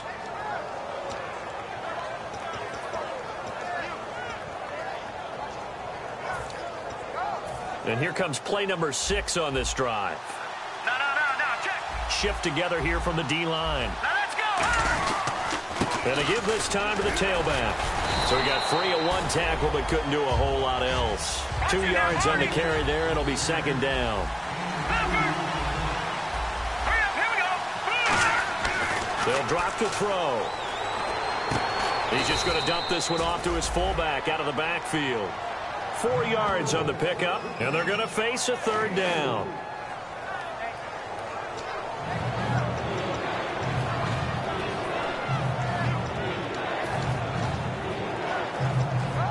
This will be the 8th play of the drive here. 3rd and 4. Set. Green, 39. Hang on now. Hang on. All right, now, lucky 56. He'll look to throw. Looking left side, he's got it. Complete. And he gets the 1st down yardage he needs before he's brought down at the 6. Well, they've had a great, impressive drive going here, and that pickup ensures the drive continues. And not only do you continue the drive, which is demoralizing for the guys on the defensive side of the ball right now, but you make your own defense happy. They're able to get a little more rest over on the sidelines while this one continues downfield. And here we go on 1st and goal. And he's going to be met at the line of scrimmage and taken down. It's a loss of a yard there, and now 2nd down. Sometimes play calls boil down to philosophy. You know you're facing one of the top 10 units against the run in the NFL. So do you decide to keep smashing against them, or do you decide to throw the ball here?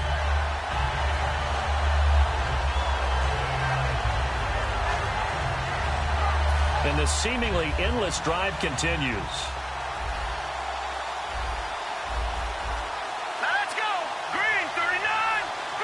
In motion left goes a tight end. And here now it's 2nd and goal. Ball on the 7-yard line. And he will take it on in for a giant touchdown. A great effort there. His 3rd touchdown now on the year. And the Giants are able to grow their lead. No going for 2. They'll kick the point after.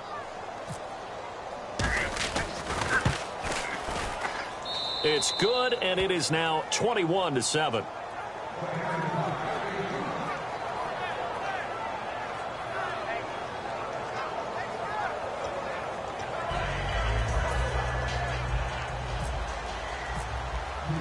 Out out is the kickoff unit as they run up and send this one away.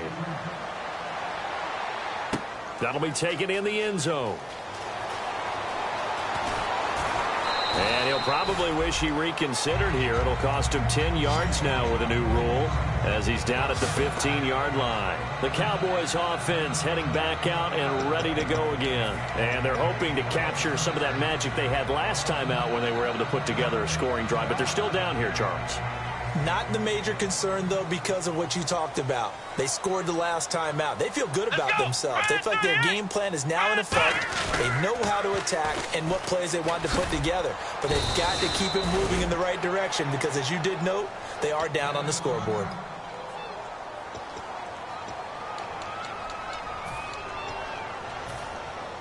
Offense looking to avoid a 3rd and long. It's 2nd and 10.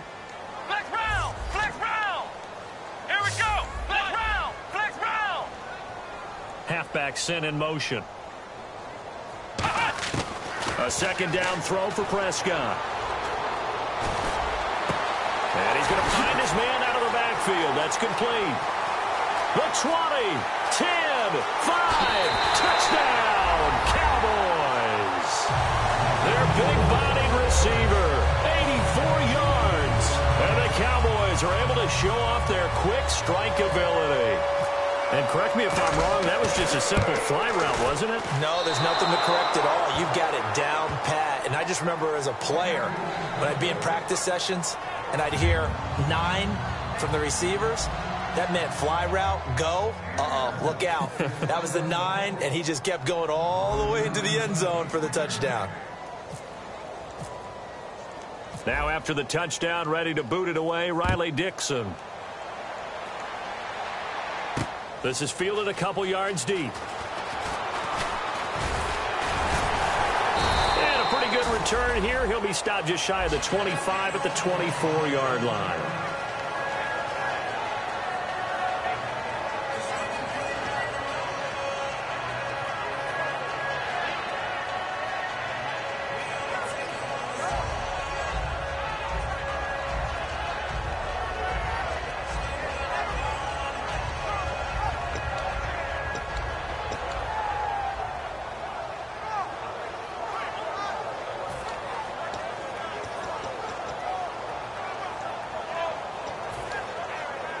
New York set to take the field. And they were able to punch it in the end zone last time. They'll be looking to do that again here for the defense.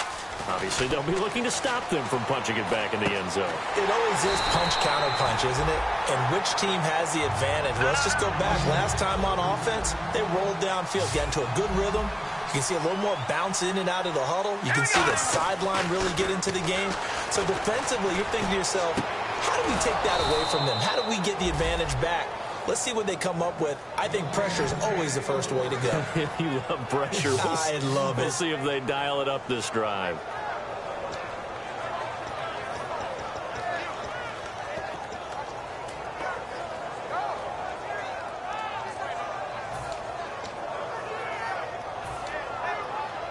And now a first down following that long gain.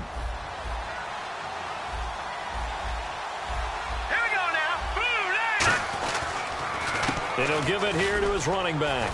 And he'll get this up past the 45 to the 47. A solid run on first down. Gain of 7 leaves him with a 2nd and 3. Some runs are blocked so well, you almost forget that someone has to carry the ball to gain the yardage. The leverage by the offensive line to create space up front, really well done.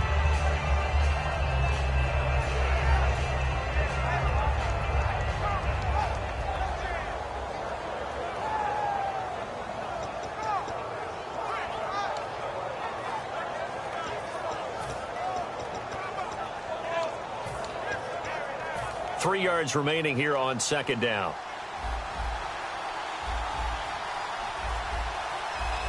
They come out here in the eye.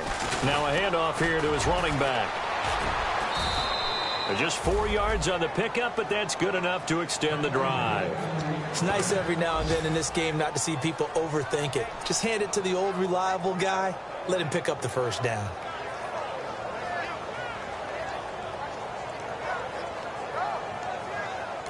Now whistles come in. We're going to get a timeout here by the offense. And with halftime on the horizon, they'll be out of timeouts from here forward.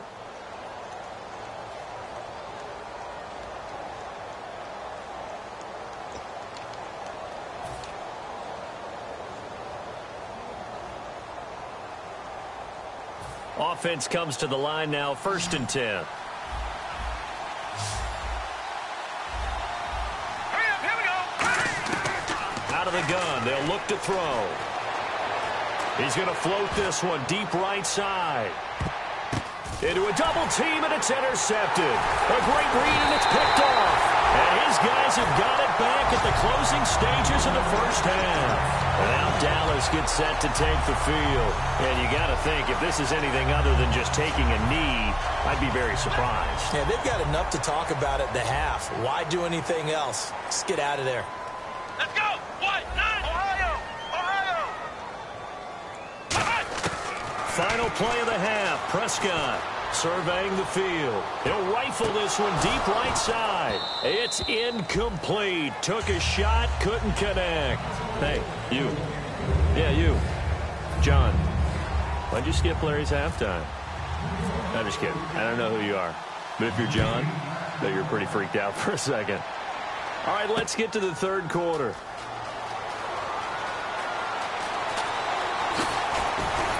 And a nice job there as he gets this one up just shy of the 35-yard line at the 34. Out come the Cowboys now as he'll go on offense first here in this third quarter. They're down here, but very much in this game. What's the tonality of a coach's talk when a game is within striking distance like this at intermission? Typically, what they're doing is emphasizing the things that went well in the first half and wanting more of that. Sure, you've got to go over some of the errors and clean up some things because there's a reason you're down. But overall, I think they want to stay positive, stay up with this team. We're just starting the second half, and we've got the football. Let's go ahead and punch it in, and then we'll take it from there. See how that recipe works. Come on. Prescott off play action. Finding time. And he's going to be wrapped up and driven down. They push him back 8 yards that time on second down. Okay, you know my bias is about to come out here. A lot of people think that the offense is just moving in the wrong direction.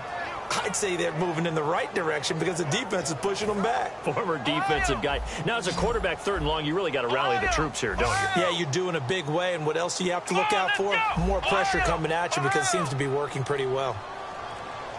Play clock winding down. 3rd and long for Prescott. And he's unable to haul it in, so it falls incomplete over the middle third of the field, and that brings up 4th. Looked like they had an opportunity for a big play across the middle, but he didn't have the concentration or the focus necessary and dropped it before he could haul it in. Here's Riley Dixon now as the drive goes backwards, so he's on to punt it away.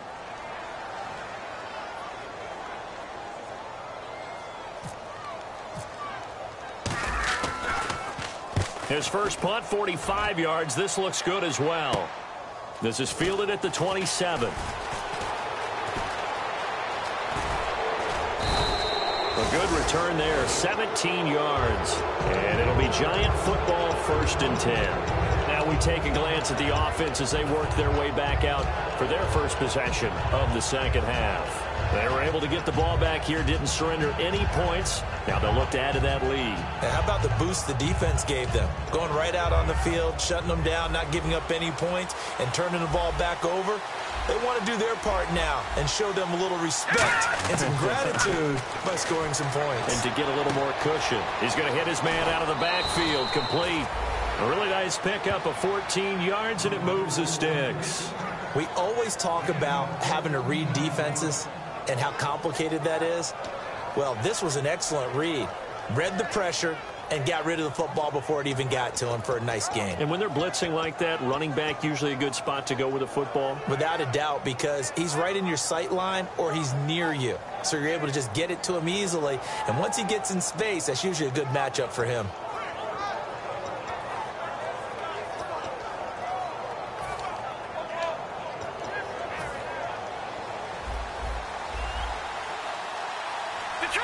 Detroit! All right, now, look at 56. No, check. They'll look to throw now on first down. His throw incomplete.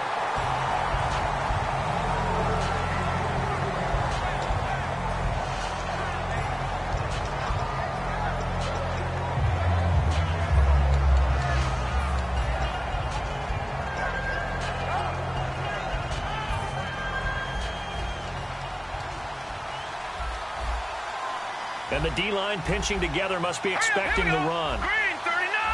Green. Back 99, Philly. Here we go.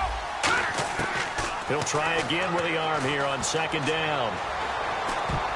Throwing over the middle, and it's incomplete. When you see passes knocked down by those guys I call the frustrated fullbacks, the linebackers, you know that in their zone coverage, they were able to drop, see the ball thrown, and react to it very quickly.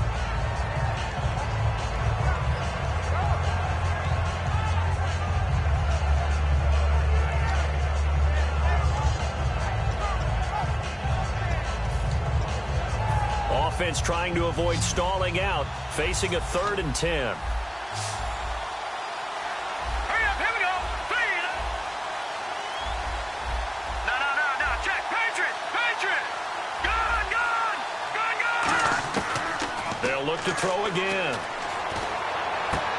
And he fires one that's intercepted. A great read, and it's picked off. And they have the football and will take over.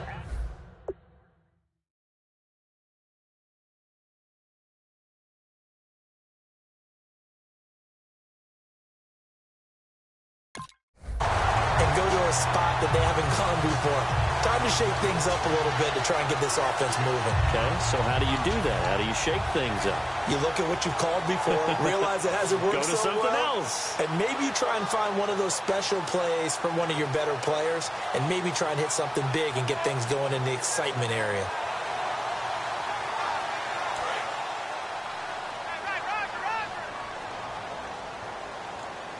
They'll come out in the pistol. And they'll go with the ground attack here. And he is going to lose yardage here. That's going to go as a loss of a yard, and it'll be second down. And the offense there, the O-line, everybody really on offense, they were just manhandled at the point of attack. Yeah, you could pretty much call them all out, couldn't you? Almost by name, right? That was a very tough sequence for the offensive line. But how about that defensive front creating a new line of scrimmage and creating a lost yardage possibility? Oh, he dropped it. They were looking for him in the middle third. He couldn't catch it. Now third down. After watching him drop that slant, I can hear my old coach's voice ringing in my ears right now. You can't run with the ball until you catch it. Trying to get those rack yards before he secured it. On third down, it's Prescott. And this time he's got the hook up. It's complete. They give him 12 yards and a first down. And fit's the exact right word. Over the middle, there's almost always traffic, so anytime you're a receiver in that area, you're not just focused on catching the football. You're wondering where the collision's going to come from, right? Because there's almost always someone there able to concentrate, catch it, and even added a little extra at the end with a short run. Give him 9 on the carry that time, and they're set up with a 2nd and 1. You know what really fires up offensive linemen? When the guy that is carrying the ball behind them can create his own space and break a tackle along the way. Second down following the run.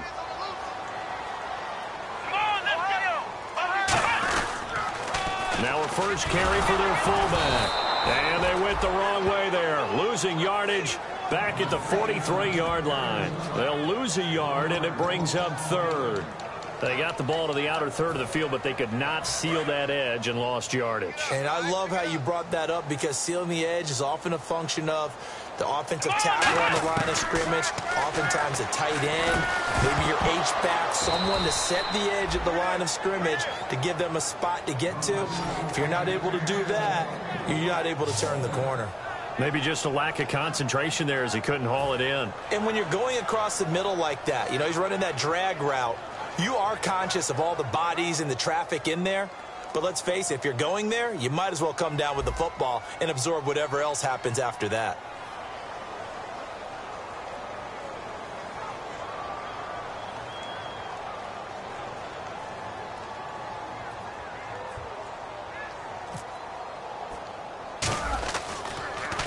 And now a low liner. I think he mishit it.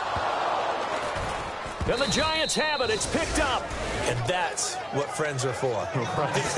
As the returner, you know who you're buying dinner for later. Oh, without a doubt, because he just took care of you and your team in a big way. You know, you turn it over there. That's a big momentum changer and put your defense in a bad spot. They come up in an offset eye.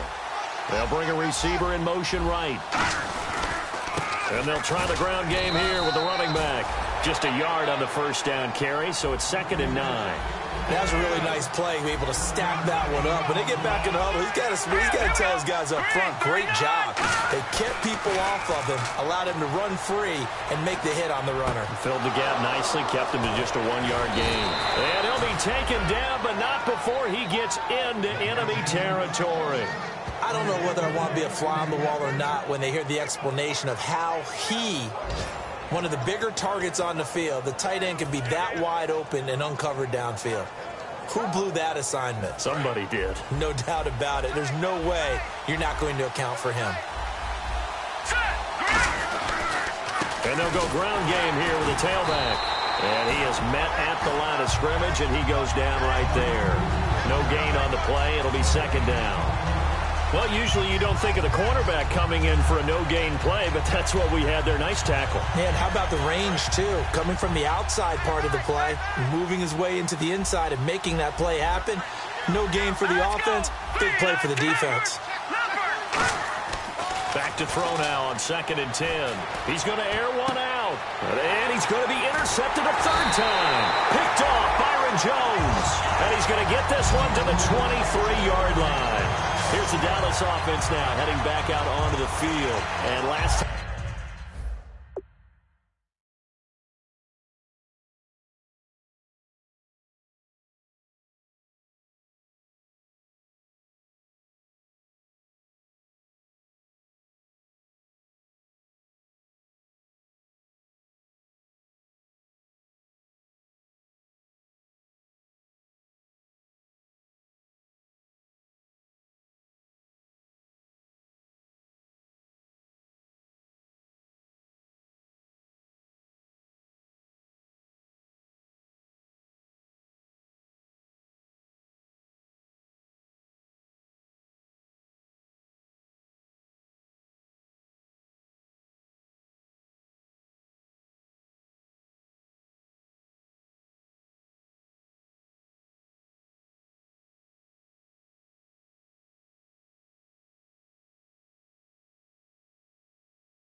Time out there to punt the football away. Anything positive possibly to take from that?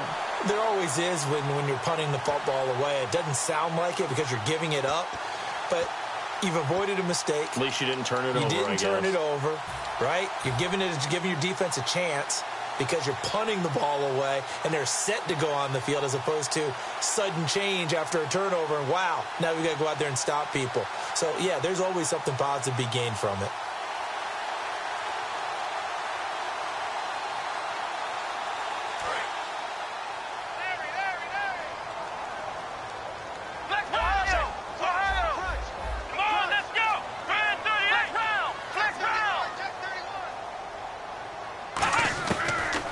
Interception. Here's Prescott. And he's going to be intercepted a 3rd time. A great read, and it's picked off. And he will return this one to the 30-yard line.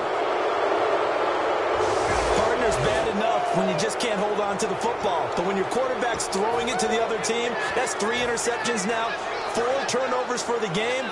You really have no chance to win the football game.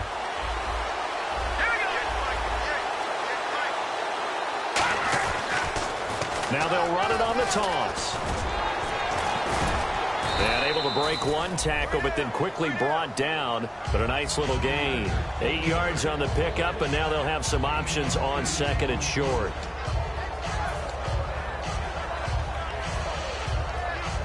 See if they stay on the ground for second down.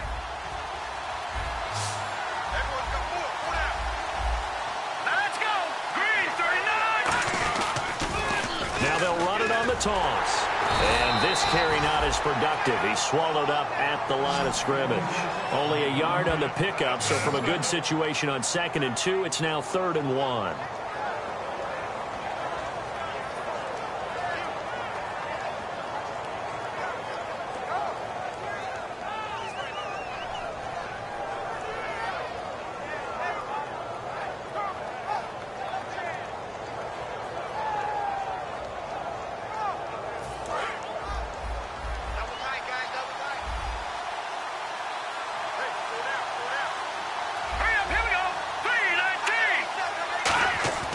They'll look to throw for it on 3rd and 1. And he will find his man on the outside.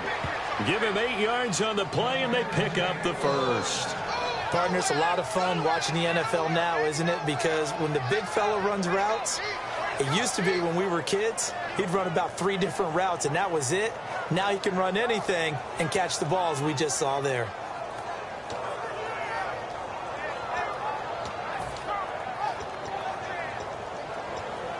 The offense lining up 1st and 10.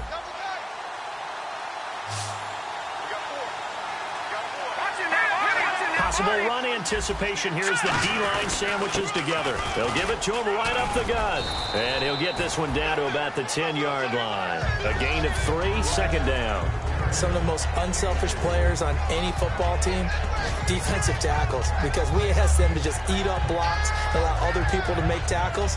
But when he can make a play himself, as we just saw there, that's a big day.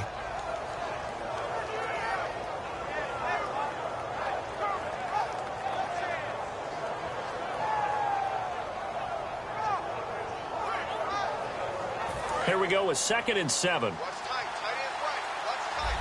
And on the outside, they're playing press coverage. Back to throw. That is caught at the 7-yard line. That catch good for 5. It's 3rd down. When you execute a drag or a crossing route really well and give them a chance to let it develop a little bit, you can gain some significant yardage hitting your tight end on that one.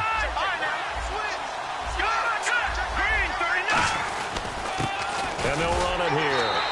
He needed 2. He got 1, and that's going to leave him with 4th down at a yard.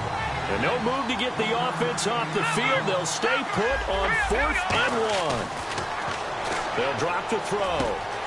And it is incomplete. Boy, it looked like he had it and dropped it. And it'll be a turnover on downs.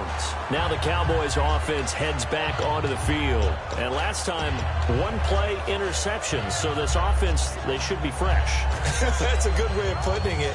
And I can't wait to see what they decide to do with play calling. Because a 1-play drive where you throw an interception, a lot of people think the very next time out, run the football, don't give them a chance. Maybe play action? I think maybe you go play action, show your quarterback, get a little confidence in him, and let him fling another one. They come out here in the eye. And not much there as he gets it up to about the 5-yard line. Only a yard on the gain there as time will run out on this 3rd quarter of play. That 1st down play, all you want to do is wedge out any type of space and try and create enough room. If you have to run the punter out there, he can successfully complete the punt. Yeah, didn't get a ton there, but at least some positive yardage.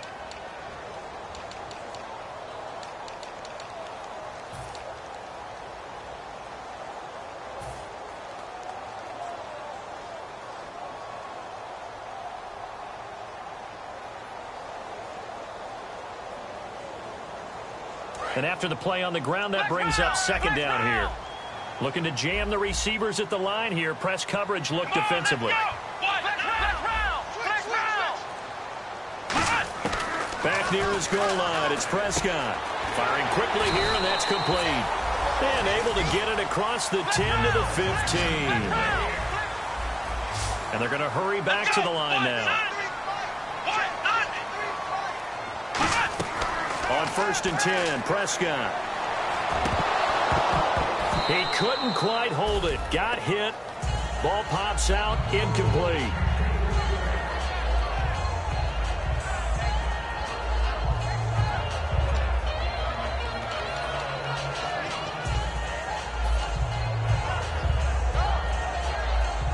Offense still needing 10 yards. Second down.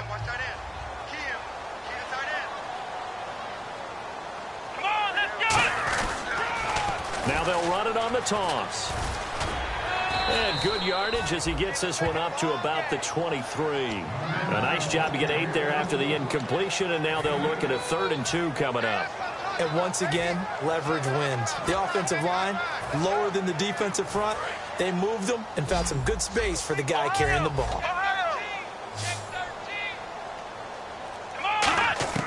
Prescott on 3rd and 2. And unable to connect. If he had caught it, it would have been a first down. Instead, it's 4th. Slants are so tough to cover because everything happens so fast. But sometimes it happens too fast for the guy catching the ball because all of his movements have to be quick off the line of scrimmage, and then all of a sudden the ball's right on top of you. And maybe he got a little bit ahead of himself there. Yeah, a lot of times coming in with good pace, and he dropped it.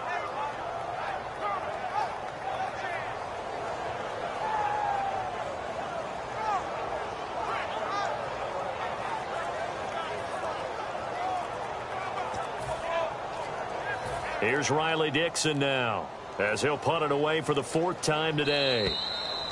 And maybe some indecision on getting the punt team out there, and they're going to get a delay. Here's Riley Dixon now, as he's on to punt for Dallas.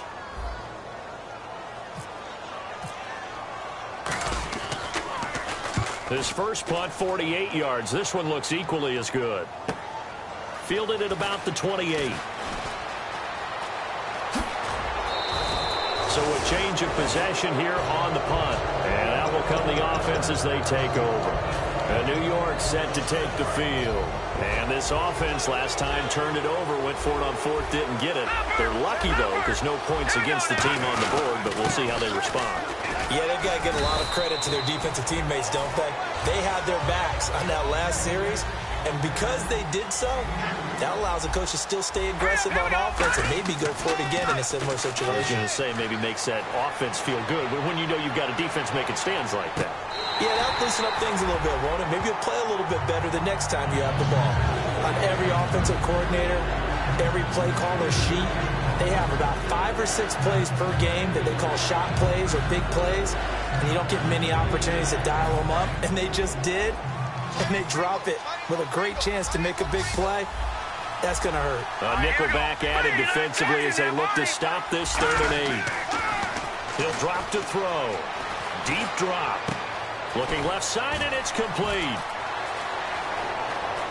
Touchdown, Giants. A big play there. His 3rd touchdown now on the year. And the Giants add on to their lead. As a fan, is there anything prettier than a well-executed post route? No, it's a thing of beauty, especially when it's done like that for a touchdown. The throw, the catch, and how about the run after to get it to the end zone? And the lead is up to 15 now.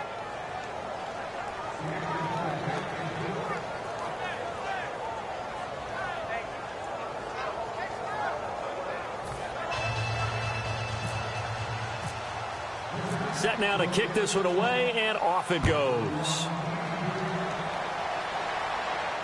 That's fielded in the end zone. They juked him. And he'll wind up getting an extra couple yards here for his trouble as he'll bring this one out to the 27. And now here come the Cowboys. And down on the scoreboard, certainly needing to avoid what happened on the last drive, punting the football. Sense of urgency has to take over for them here. They know the score. They know the situation. And by the way, the punter no longer exists for their offense. That's how they have to treat this drive. They need points. Big time. He's got time in the pocket. Got a man over the middle, and it's complete. And he takes this one all the way across midfield into enemy territory down to the 40-yard line. Well, even after all those interceptions, he's not deterred, still confident to go deep at work there. I think all the old rules about playing that position still apply. If things go wrong, you still act like you're the best player out on the field. You still carry that supreme arrogance with you and continue to fire the ball. I've seen guys have games like this, and this is where you find out if you're... And now the Giants will stop play as they take a timeout defensively. It's just their first. They'll be down to 2 remaining as we step aside here in the fourth quarter.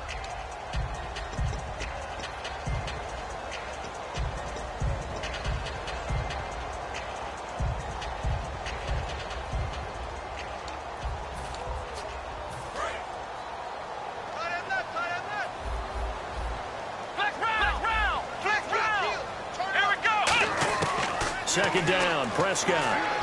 And his pass is intercepted for the 4th time today. Picked off by Landon Collins. And they are going to take over right there at the 22-yard line. And New York set to take the field. And they will simply, Charles, be looking to duplicate what they did last drive when they were able to push it in for 6. And they hope it'll be that easy, right? To be able to take exactly what happened before, replicate it. They may have to make a few additional changes along the way because I'm sure the defense will make some adjustments, but they've got to have great confidence having scored the last time out. And a nice carry there of 15 yards. When a coaching staff sees their team run the ball this successfully in the fourth quarter, they're really excited because you can plan for a running game all you want and want to press that advantage when you get it. But for the most part, it's a little bit of a surprise. And right now, they've got to keep that going, want to continue to grind out the clock because it's definitely in their favor at this stage of the game. Can they close the game out and continue to do exactly what we just saw there? And that's run the football. One of the toughest things about playing defensive back is pattern reading, trying to figure out what they're doing. And on that one, they had the fly, just sending a guy downfield with the in route accompanying it, what people call a dagger route, trying to hit the guy underneath after the clear out. In this case, though, they're not able to get it done. Yeah, they said forget the underneath route. They went for the guy on the fly, but as you said, incomplete. Now he'll look to throw here on 2nd and 10. And boy, that one drops incomplete, but if he was hit a fraction sooner, it may have been a fumble. When defenses get to the quarterback that quickly, a lot of times it's called a jailbreak. It wasn't quite that fast, but fast enough that he had no time to look downfield and set himself to throw the ball. And as he tried to do that, he was hit and it forced an incompletion. On 3rd down, he'll drop to throw. Toward the sideline. Did he keep the feet in? Yes, he got them both down, says the side judge. And that's good enough for a 1st down. He's played a great game. It continues right there, even with this lead, confident to throw the pass and have the reception made. There's no doubt who the leader of their team is there? There's no doubt who they want to ride all the way to the finish, because strategy would tell you run the football, run the clock down. Instead, they're letting him throw it because they feel that confident in what he's getting done. And able to break one tackle, but then quickly brought down. But a nice little gain. Just what you want on a 1st down run. Call it 8 yards. And it's 2nd and 2.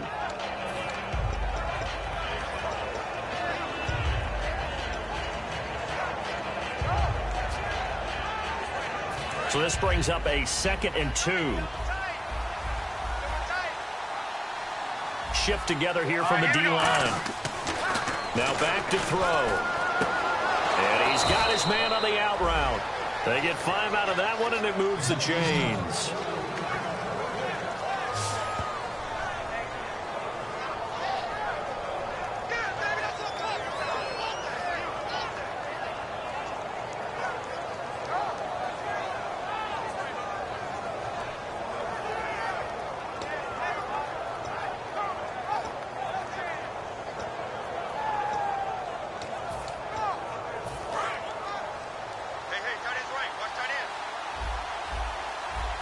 They come up in an offset eye.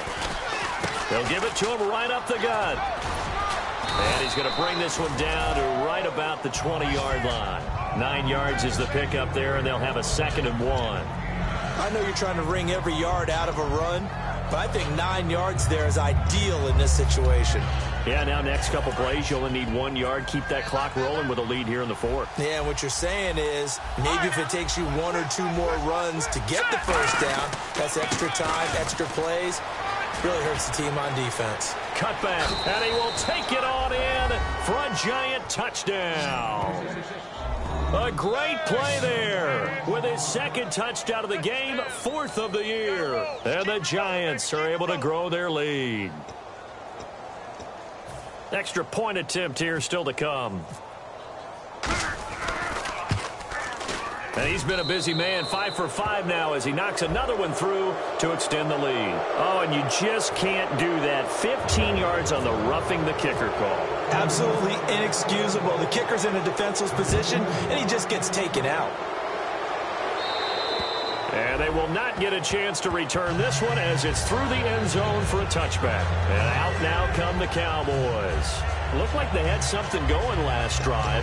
Then the interception happened. Will they recover? The memory they need to keep with them is that they did have something going. They were moving the ball on offense, had a nice sequence going.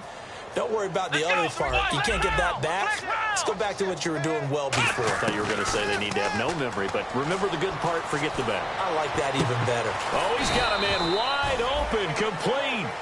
Give him 30 yards there. Now, that play will end up on the highlights, and you'll see it all over the place. But what you won't see, the offensive line that bought the extra time, that allowed for the big completion downfield, those guys made that play possible. And my goodness, another interception. A great read, and it's picked off. There he goes, left side.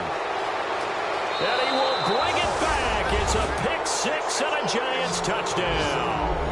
And on that one, with 6 defensive backs, did he need to be more careful throwing the football? I mean, I guess obviously in hindsight he did, but... Yeah, hindsight, but even in foresight, when you got 6 defensive backs on the field, you just know you're going to get multiple coverages. You're never sure what you're going to see.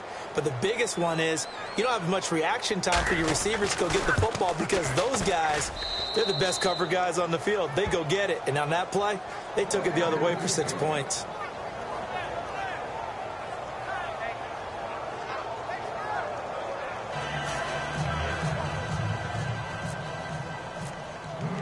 So they'll get another shot on offense following that pick six, and now the kick is away.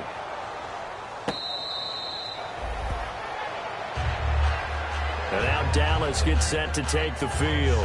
And following the pick six, and they have decent field position in throwing that pick six. We'll see how they attack this drive. And I think all you say to your guy is, listen, let's just take care of the football a little bit better. Make some better decisions on this drive, and they'll probably help him a little bit with maybe some really high percentage throws early to let him get settled back in. But they told him and they told us they've got confidence. That's not a problem. Yeah, not a problem at all. They just want to make sure they get things settled down a little bit for their offense and give their defense a little bit of a chance to rest.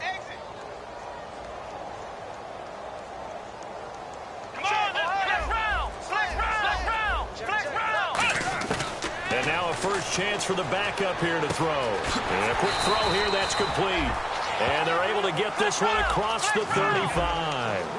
Looking to speed things up here, going with some tempo. They'll look to throw now on first down. And nearly another interception. They've been around the ball all game. Oh, man, that was close. The opportunity to change momentum, big play, right in his hands, unable to come down with it. A sigh of relief, no doubt, on offense that that fell harmlessly to the ground. 10 yards still left on second down.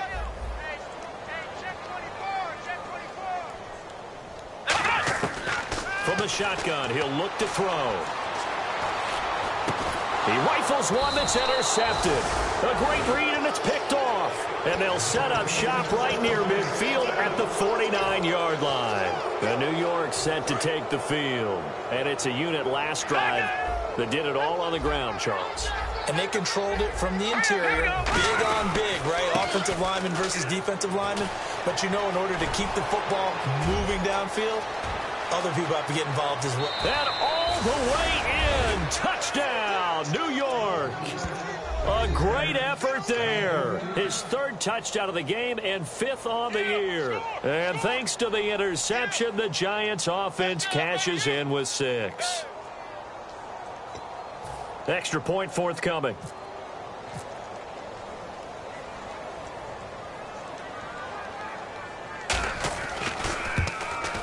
And this one was over a while ago as they just add on to their big lead.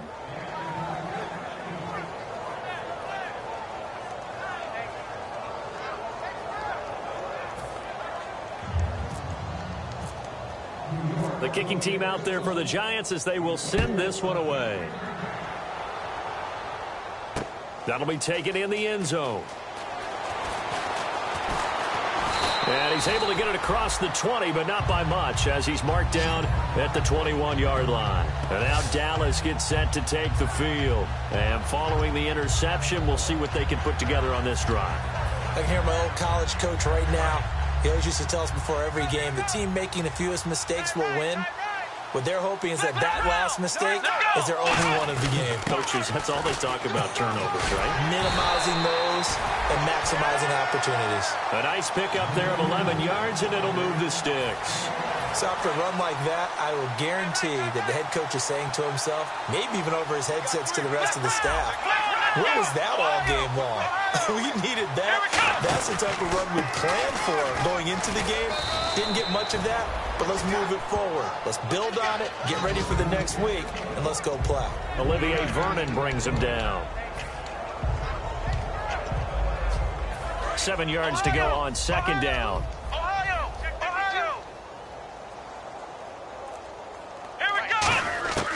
Here's a play fake as they set up to throw. And he's got his man out of the backfield. That's complete. And he's finally taken down, but not before getting across midfield and across the 45-yard line. Time for a break. Back to finish it off on EA Sports after this.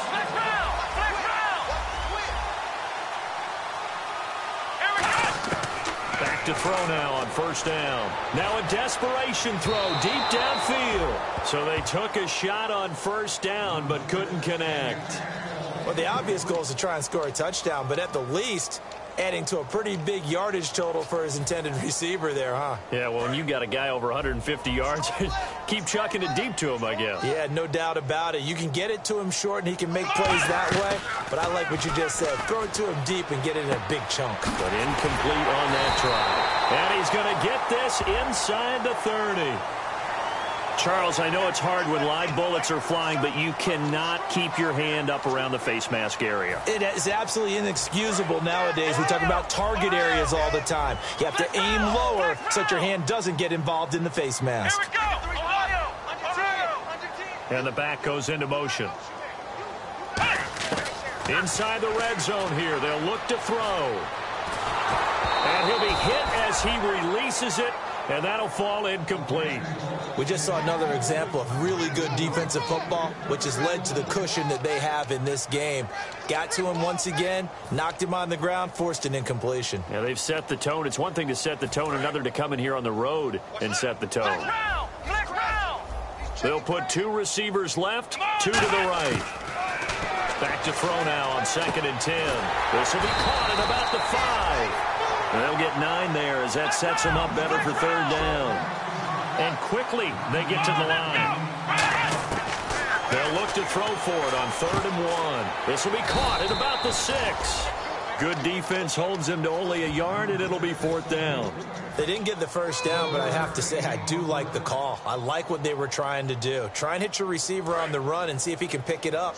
Keep it on his feet, get a little rack yardage. Yeah, but a nice job defensively to get to him and keep him short of the first. Desperation time. Prescott on 4th. And he's going to be swallowed up and taken down. Sacked back at the 5-yard line. And the Giants ready to come out now. They come into enemy territory, and I don't care what the matchup is in the National Football League. You're up like this late in the game on the road. This feels pretty good. Oh, it feels fantastic. Anytime you get a road victory in the NFL, that's a big-time accomplishment, and to do it this convincingly, that just tears up the script that every home team has, which is nobody comes into our house and pushes us around.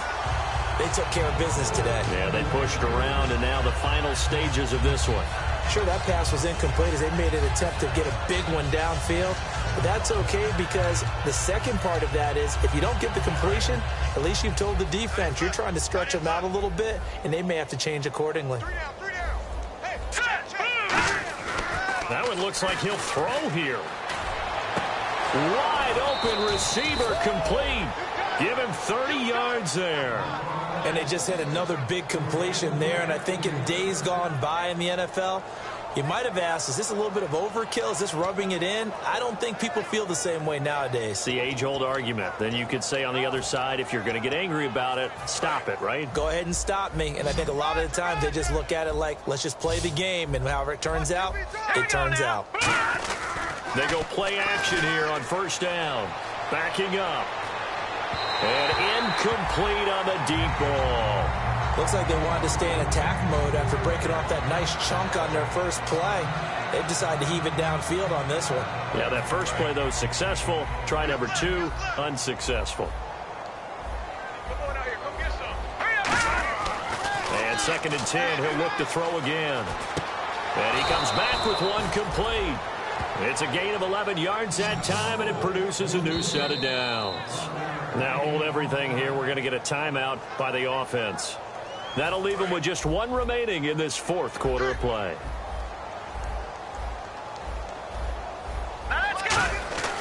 Now on first down, he'll drop to throw it. Throwing left side, it's complete. And he's going to get this one down right to the edge of the red zone of the chalk of the 20. Now whistles come in. We're going to get a timeout here by the offense. It'll be their 3rd and final timeout, so as they talk things over, we'll step aside. Oh, now look at this. They're lining up to add 3 more, a little insult to injury here late in the game. From the left hash, this from 37. And his kick is right there. It's good. And they're sitting pretty now as the lead grows even further. So it's 3 more points, and that widens things out even further here in the 4th. Hey, in this league, you can never have too much. So if you're in range, grab the 3 whenever you can. The kicking team out there for the Giants as they will send this one away. That's fielded in the end zone. And he won't return this one. He'll go down to a knee, and they'll start at the 25. And now Dallas gets set to take the field. This is just an exercise in futility. Do you even bother running a play here offensively? I wouldn't, because now is not going to erase what's happened during the game. So after it's over, you're going to go to the film, find out where the game was really lost. But this is not a situation now where you're going to make up for anything. We'll see what they do here. And you just know when that play call came in, their eyes lit up, because anytime you get a chance to take a big shot downfield, that's a lot of fun, and they missed an opportunity.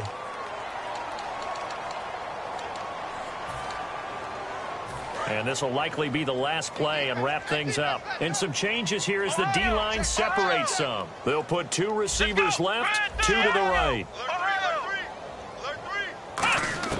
One final shot. They'll look to throw. He's going to find his running back. It's complete. And he'll be taken down, but not before he gets into enemy territory. A big offensive explosion helped leading them to victory. And the defensive guys, they're just saying, hey, put those points up every week. We'll just keep winning.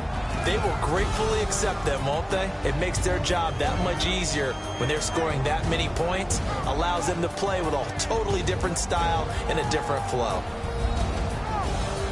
So for the Giants, it's an important win for their postseason hopes as they at least get back to 4-5. And they will head home next week to take on the New York Jets. Meanwhile, for the Cowboys, it's just their 2nd loss so far to go along with their 7 wins. And they'll be back home next week for a date with the Washington Redskins.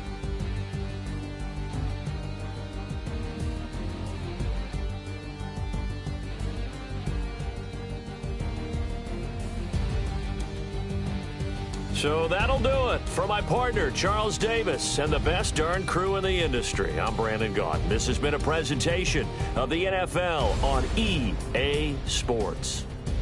With that, we say so long, everybody.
You